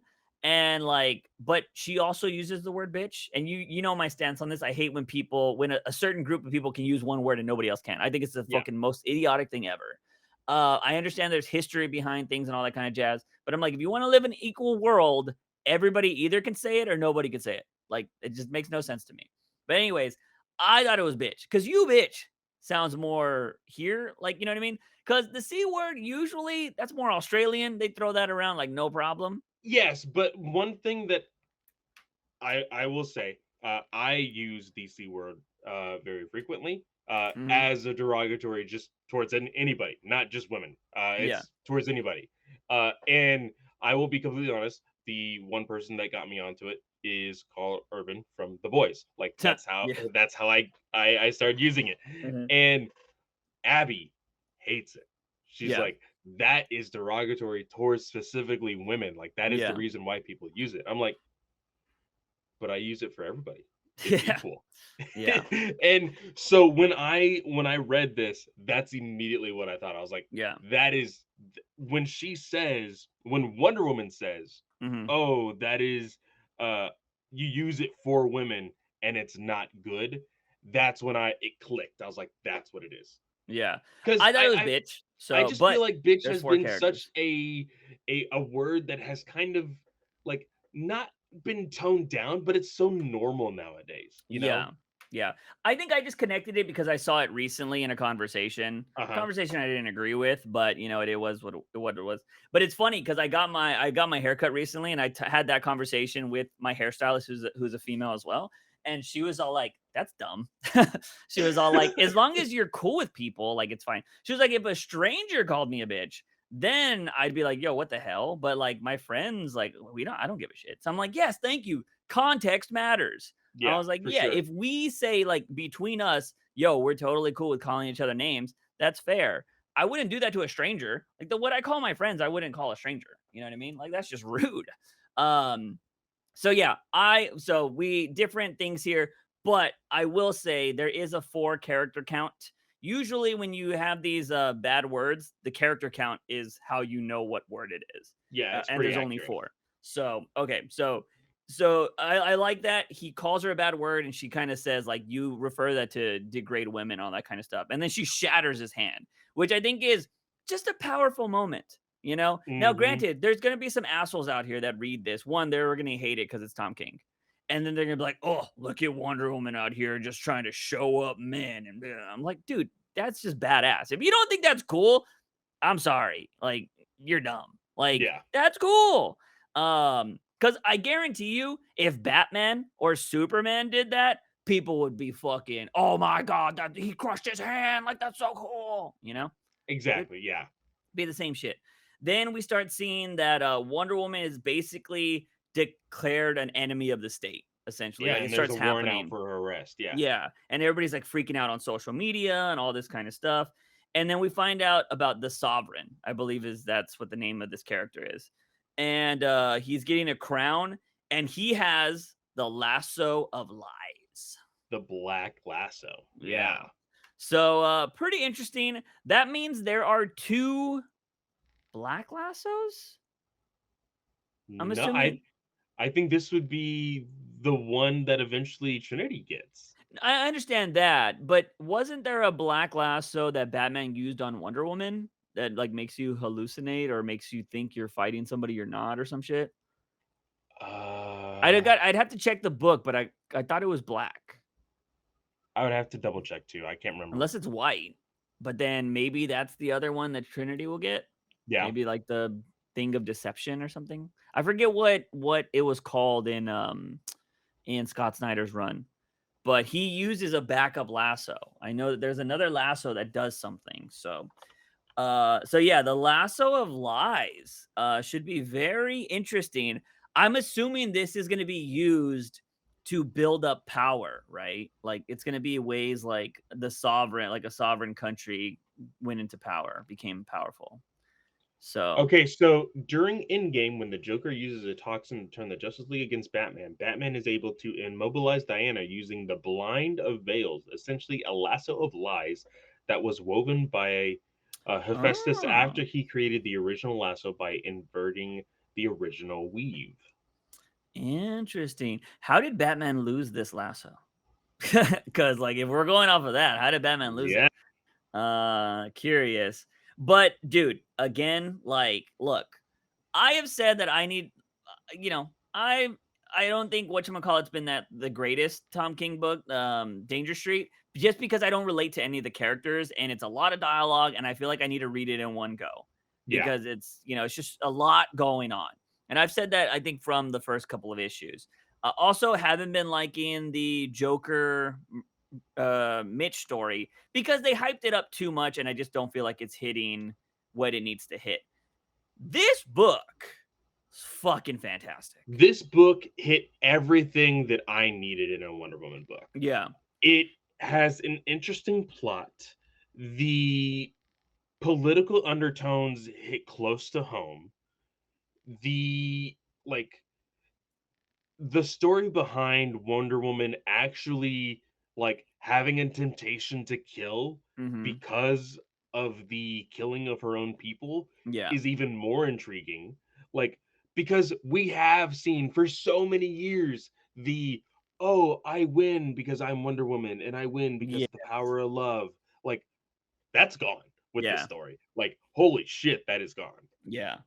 There is this one thing that because obviously, if you follow Tom King, he always retweets everybody and their mom when they're talking about his books and stuff like that. There is these 2 panels that are gonna come out in the future where it's like Wonder Woman standing in a desert against like the whole US military, it seems like, and it looks so badass. And there's another one where she's in a coliseum where she's gonna fight like another Amazonian or some shit like that. So like I'm excited to see where this is gonna go. So I have to say, if I was still buying loose leaf comics, which I don't do that anymore, I would be picking this up. I will be picking up the trade, I'm assuming. I mean, I pick up all the Tom King's trades usually anyways. I just got Gotham City Year 1 recently. But I unfortunately, like, since it's gonna be an ongoing, they're probably gonna do deluxe versions, so I'd Yeah. probably wait for those. But anyways, I will definitely, be picking this up, because this is just it's fantastic, and I hope anybody else that buys comics is picking this up because it is something that I think is worth reading. I know there's a lot of people like I know, Raphael, for whatever reason, Raphael says he's not gonna be reading this, but he is a big Tom King fan. So I would like to know, Raphael, if you're alive, because I don't know if Teeny Howard's writing killed you. Let us know why you choose not to read Wonder Woman. But anyways, that is pretty much all we got, ladies and gentlemen. Clay, what do you got going on this week, man? This week, I did review the most recent episode of Ahsoka, which was the introduction to a live action Thrawn from Rebels. So go check out our opinions on that. We also reviewed a book called The Tales of Light and Life, which is an anthology of stories. So go check that out as well. And that's basically it. Nice, nice. Yeah, I have just constantly been working a lot. We will be streaming tomorrow. If you're listening to this on Thursday, tomorrow, Friday, we are going to be streaming the new DLC for Resident Evil, Separated Ways, which is my baby girl Ada is apparently got 7 chapters to play through for $10. You never hear that from gaming studios anymore. A reasonably priced DLC with a lot of content. So we're gonna be playing through that tomorrow on stream. So if you guys want to come check that out, do that. And I can say that I think I have finished my first video for the new channel. That's not the intro video I mentioned earlier. I just got to add some audio files to it, and I think I'll have one video done, and I'm moving on to the next. So progress Nice. there. But that's going to be it, ladies and gentlemen. As always, if you haven't subscribed to the YouTube channel, go subscribe. Check out Clay's latest video. But as always, he is Fanboy Clay. I am Juice Wayne. And remember, Batman is awesome. News Weekly.